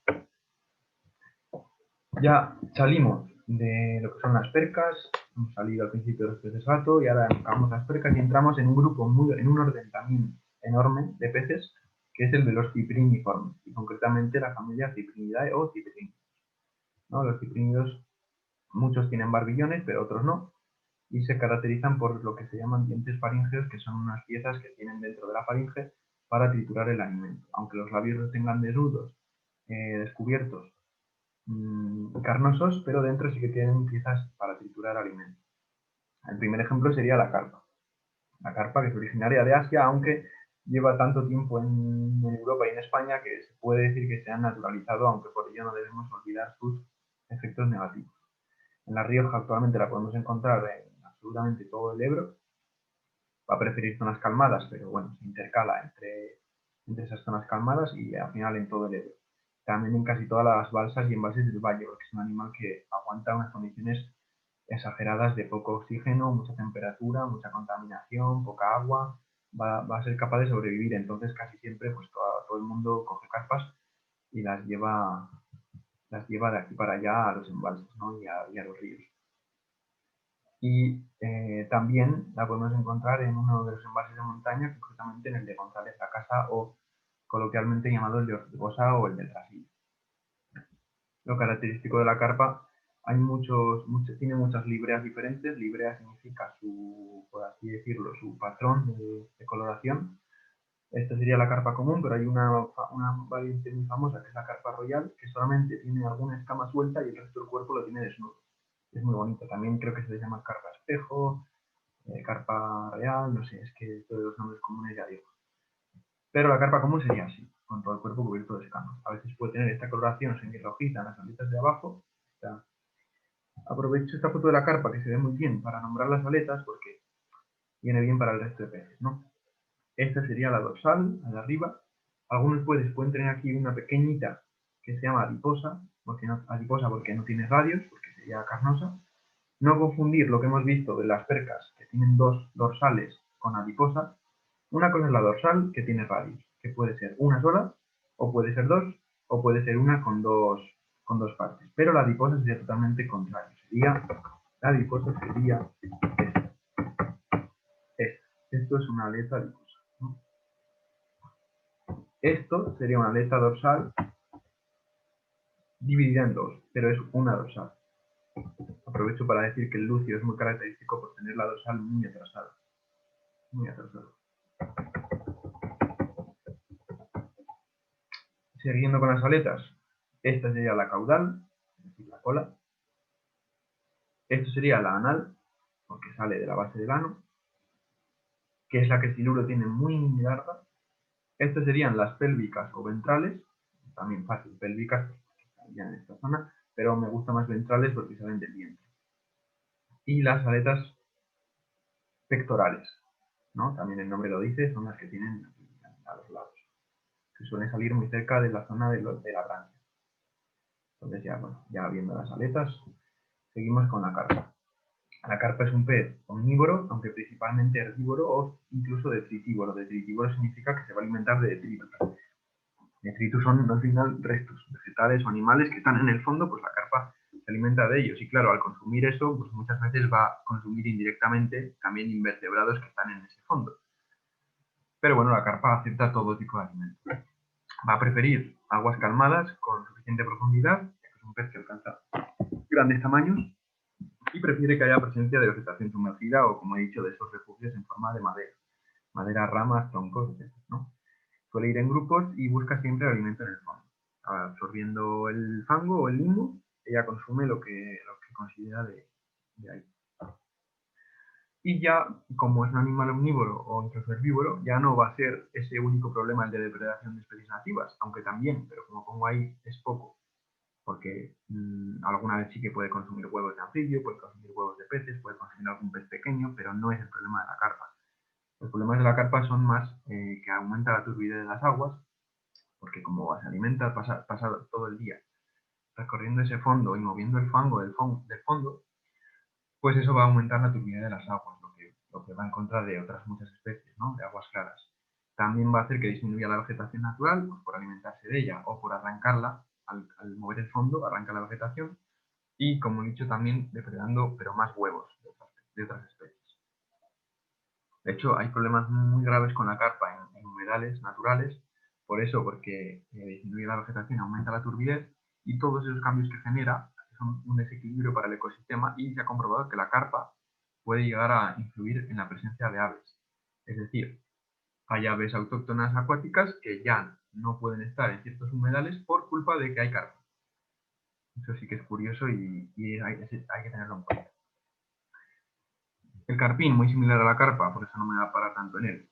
Podría decir que es una carpa pequeña, pero no es lo mismo que una carpa, es otra especie, ¿no? Hay gente que te dice, el carpín es la carpa pequeña, no, es otra especie. La diferencia principal, ya que son muy similares, es que el carpín no va a tener bigotes, la carpa sí. Eso es hay que fijarnos siempre, ¿no? La carpa tiene barbillones y el carpín ninguno. Por lo demás, muy parecido, aunque el carpín alcanza menos tamaños. Es el típico pez dorado o rojo que hemos tenido todos, Simplemente serían variedades que se han ido seleccionando, pero la especie es la misma. Y este sería su aspecto salvaje. También es originario de Asia, como la carpa, pero fue traído durante la antigüedad.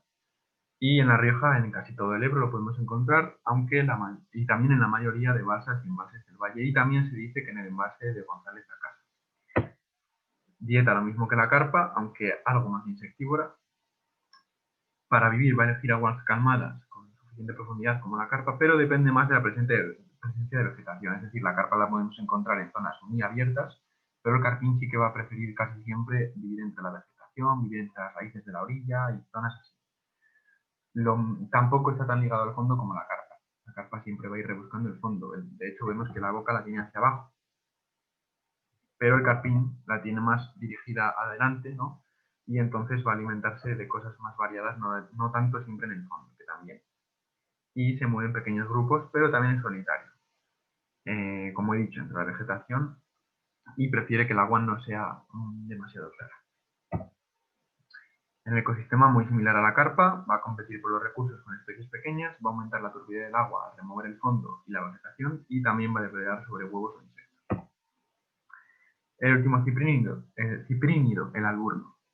El alburno es muy similar a peces pequeños que podemos tener en la península, como la madrilla o la bermejuela en el caso de La Rioja, o como otros de otras zonas de España, como la pardilla, los cachos, ¿no?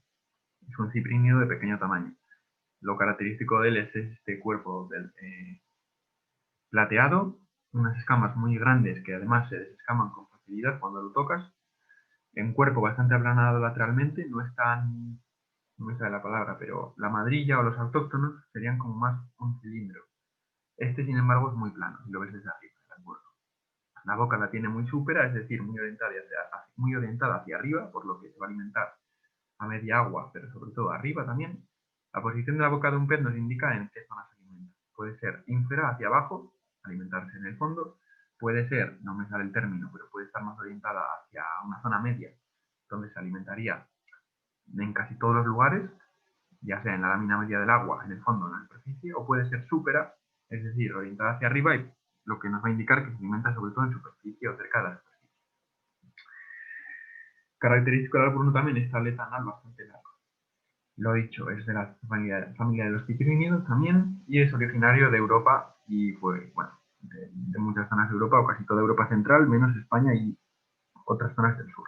En La Rioja actualmente lo podemos encontrar en todo el Ebro, su expansión ha sido brutal, y también en alguna balsa o embalse del valle, como por ejemplo el Perdiguero, y en algunos puntos de otros tramos de los afluentes del Ebro, en sus tramos bajos, es decir, parece que no descoloniza del todo, pero puede que en el futuro sí. Por ejemplo, se han encontrado en el Bajo Iregua, en el Bajo Alesta, en el Bajo Alhama. En cuanto a su dieta, es omnívoro, aunque principalmente es insectívoro. Casi todos estos peces de ese tamaño pues, van a consumir sobre todo insectos o invertebrados acuáticos, aunque si encuentran detritus o algas también lo van a comer. Va a preferir aguas abiertas, mejor si son claras, y la corriente no demasiada, pero sí que le gusta, aunque también se adapta a zonas sin nada de corriente como embalses.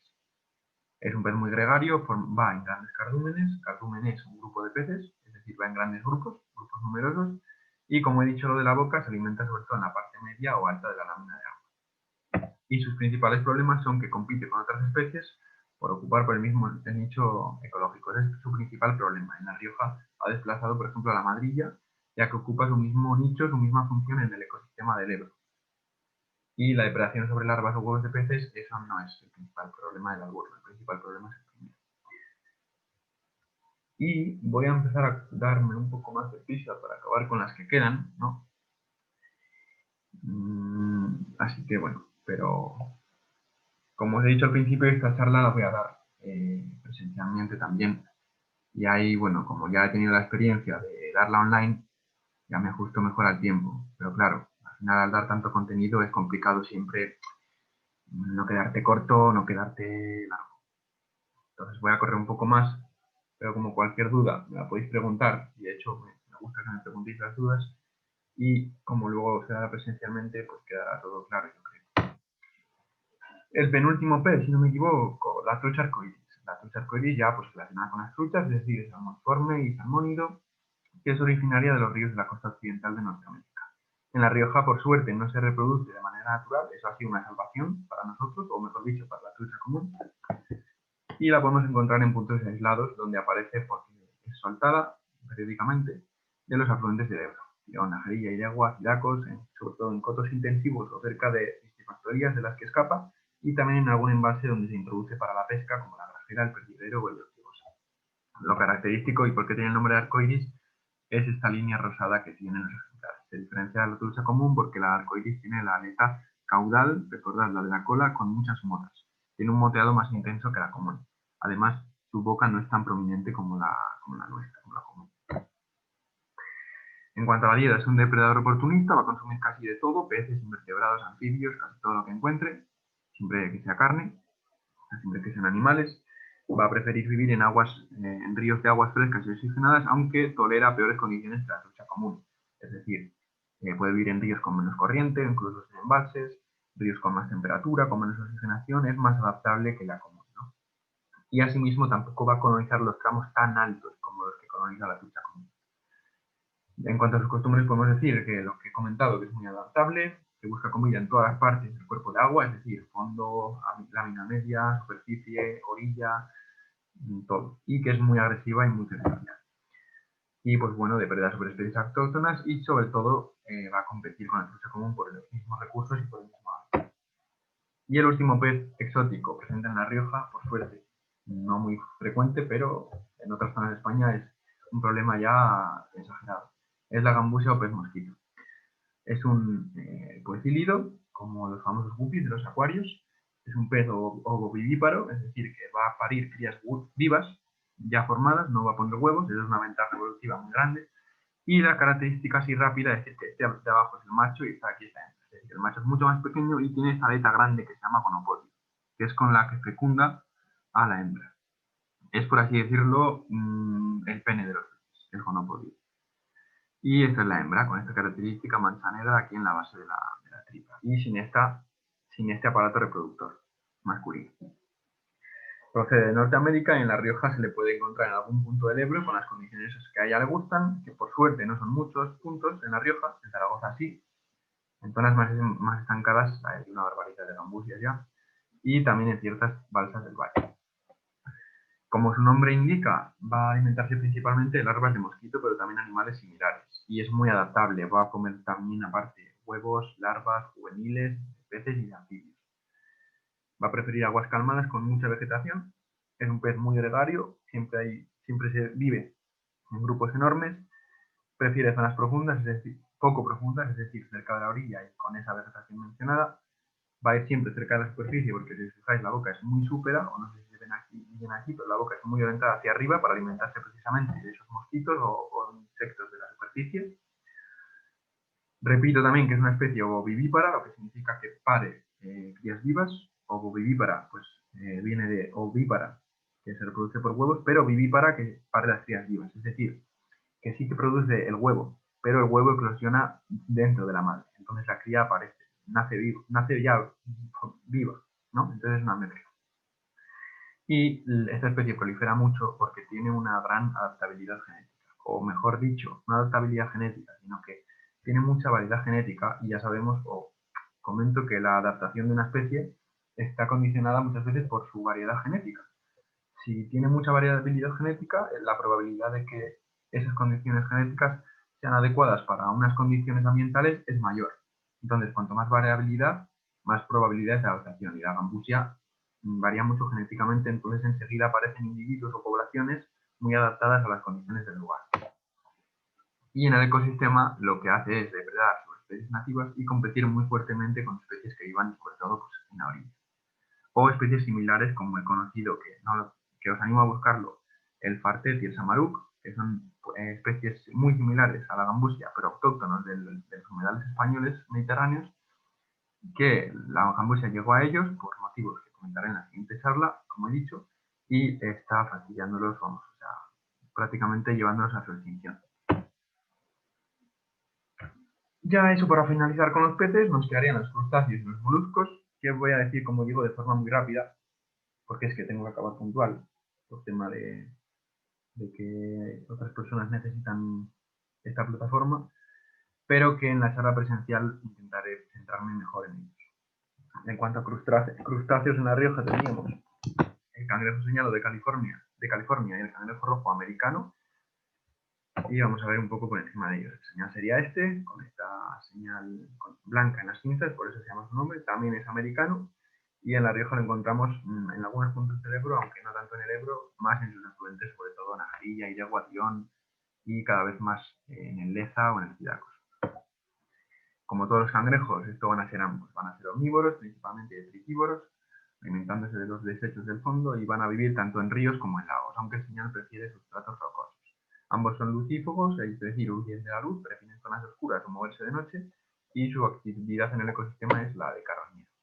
Actúan como reservorio y transmisores de la peste del cangrejo, afanomicosis, que es lo que se ha cargado al cangrejo autóctono, el Astroctomobius falipes, aunque sí que mencionar un aspecto positivo, que no es que defienda a estos cangrejos, pero un aspecto positivo que se ha demostrado, y al final hay que ser el objetivo, hay que contar las cosas como son, pues bueno, los cangrejos estos han supuesto un recurso extra para la nutria y han permitido que esta especie colonice o recolonice muchas zonas de las que había desaparecido, o incluso sea capaz de vivir en ríos en los que no hay peces y en los que solo hay cangrejos. Y también los cangrejos van a actuar en contra de la vegetación acuática.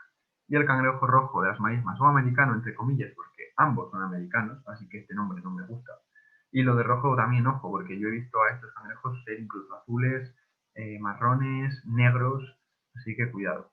El nombre de las marismas no se utiliza tanto, ya no sé por qué, antes se utilizaba más, pero bueno, sería buen nombre, porque de hecho este cangrejo no solo vive en agua dulce, sino también en marismas, es decir, aguas salobres. Procede más de la zona del sureste de Estados Unidos, es decir, el delta del Mississippi, la zona de Florida y esas zonas pantanosas, ¿no? Y en La Rioja lo encontramos en absolutamente todo el Ebro, pero también en puntos bajos de otros ríos, como el Leza o el Cidacos o el Alhama, más ríos mediterráneos calurosos, y también es capaz de vivir en acequias, canales, arroyos, es decir, en medios sorprendentes. Lo mismo, es omnívoro generalista, más detritívoro, también carroñero, aunque también puede depredar huevas, alimentarse de huevas de peces y anfibios. Ese es uno de sus grandes problemas. Prefiere aguas calmadas, en este caso, al contrario que el señal, el rojo va a preferir fondos blandos, ya que le gusta mucho excavar, y prefiere también que haya vegetación acuática. Lo mismo, reservorio y transmisor de esa enfermedad, la afanomicosis, depreda anfibios y huevos de peces, es uno de sus principales problemas, que colonizan charcas y actúan contra los anfibios. Aumenta la turbidez del agua porque le gusta mucho escarbar, suele hacer túneles en las orillas, en el fondo, y al remover la tierra puede aumentar la turbidez. Y lo mismo que el señal, es un recurso extra para animales como la nutria o el bisón europeo. Ah, claro, insectos, bueno, quedaban insectos y moluscos, sí, pero bueno, pues lo mismo, de manera muy rápida tengo que hacerlo, ya me fastidia, pero bueno. Los insectos en La Rioja tendríamos el mosquito tigre, no tanto, pero sí, y la avispa asiática. El mosquito tigre, por así decirlo muy por encima, pues bueno, transmisor de enfermedades y dependiente de aguas estancadas y de zonas cálidas. Por eso en el Ebro es donde lo podríamos encontrar, en el Valle del Ebro, aunque todavía no tiene mucha presencia. Se alimenta como todos los mosquitos de sangre, aunque no solo se alimenta de sangre, la sangre la obtienen para complementar, para conseguir que sus larvas, o sea, es decir, la hembra del mosquito se alimenta de sangre, ¿no? Y luego pone las larvas. Se alimenta de sangre porque tiene muchos nutrientes y las larvas las va a poner en aguas muy estériles. Esa es la base de su capacidad colonizadora. Entonces van a estar en aguas estériles, aguas muertas con muy poco nutriente, y ese consumo previo de sangre lo va a transmitir a las larvas y se van a formar gracias a eso. Es decir, es una adaptación bastante peculiar, ¿no? Mientras que los adultos muchas veces se van a alimentar generalmente los mosquitos de néctar o de polen. En cuanto al hábitat, lo que he dicho, zonas pantanosas, ya que necesita aguas estancadas para realizar la puesta y que vivan sus larvas. Y por suerte necesita temperaturas altas, así que de momento esa sería la limitación. Resulta curioso que, al contrario de otros mosquitos, el mosquito tigre puede picar durante el día. Y lo que he dicho, que el efecto más peligroso sería la transmisión de enfermedades como la diarrea. Y la avispa asiática, que su primer nido en La Rioja apareció en 2015 en Riva de Cameros y ha ido apareciendo en puntos aislados del Valle del Ebro, sobre todo entre Haro y Logroño, y algunos puntos de las sierras del Iregua y Najarilla, ya que requiere climas frescos. Aquí tenemos la autóctona, y la velutina. Y esto sería un nido. El problema de esta avispa, que tengo que resumir muchísimo, es que consume abejas. Consume abejas y la abeja, como sabemos, es un recurso muy valioso, tanto económicamente como para el ecosistema. También es un animal que resulta agresivo, aunque no especialmente agresivo por lo que he leído último. O sea, sí que se dijo al principio que iba a venir a atacarnos prácticamente, pero no. O sea, es tan agresiva como otros avispones. El problema es que tiene un gran tamaño y unas grandes mandíbulas, entonces la picadura es muy peligrosa y muy dolorosa. Y ya sí, los moluscos, que no me da tiempo a centrarme en ellos, pero tendríamos el mejillón cebra, la almeja asiática y el caracol del cieno. El mejillón cebra procede del mar Caspio, Aral y Negro. Actualmente lo tenemos en todo el río Ebro y, como sabemos, el principal problema es que prolifera mucho y puede obturar o fragmentar incluso tuberías, filtros, presas, entonces es muy peligroso. Ya sabéis que como esto lo voy a colgar en vídeo, aunque esto pase en las diapositivas rápido, vosotros si os quedáis con las ganas de leer esto, pues podéis ver el vídeo y parar. ¿No? Lo mismo de siempre, que os animo a buscar y ampliar la información. La almeja asiática, que apareció en 2007 y ahora está repartida por todo el Ebro, igual que el mejillón cebra, es filtrador, por lo que quita nutrientes al agua y va a jugar en contra de los moluscos autóctonos, las almejas autóctonas, y también puede llegar a obstruir instalaciones hidráulicas. Y el caracol del cieno, que no he puesto fotografía, pero podéis buscarla, es un caracol procedente de Nueva Zelanda que, como dice su nombre, vive en áreas cenagosas y ha colonizado en La Rioja el canal de Lodosa y las acequias de la margen izquierda en Najerita.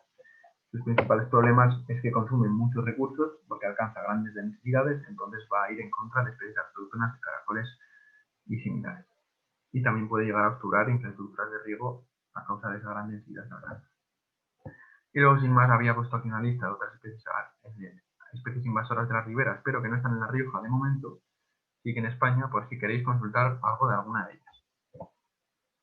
Esto es porque, aunque la charla es de fauna, no quería o no podía olvidarme de la flora, y lo mismo os he querido dejar una lista de especies de flora invasora que podemos encontrar en los ríos de La Rioja, y también un hongo muy importante que afecta a los anfibios de todo el mundo, y una alga que sí que ya apareció en La Rioja, que es el moco de roca, y podéis encontrar toda la información que queráis. Y aquí unos enlaces para que consultéis si queréis. En primer lugar, bueno, decir que en la otra me lo preguntaron y la verdad que se me olvida decirlo al principio. Yo me llamo David, que no me presento, y este primer enlace es a mi blog. En mi blog, pues, me centro en todo lo que estoy hablando y en más cosas sobre la naturaleza riojana y no riojana, y ahí podéis encontrar varias cosas. Aún está en construcción, pero bueno, ya tengo alguna cosilla. Después, en este segundo enlace, podéis encontrar la página oficial del Gobierno de La Rioja de Medio Ambiente con las fichas de todas las especies que hemos visto en esta charla. El tercer enlace es el canal de YouTube donde se van publicando estos vídeos, y el cuarto enlace es en la página de Amigos de la Tierra La Rioja, en el que podéis encontrar toda la información de lo que hacemos, ya que no lo he dicho tampoco, pero bueno, yo soy miembro de esta asociación y soy el representante de ellos dando estas charlas, y ahí podéis encontrar todo lo que hacemos por el medio ambiente, y si queréis colaborar con nosotros, pues también podéis, ¿no? Así que muchas gracias por vuestra atención y nos vemos en la siguiente.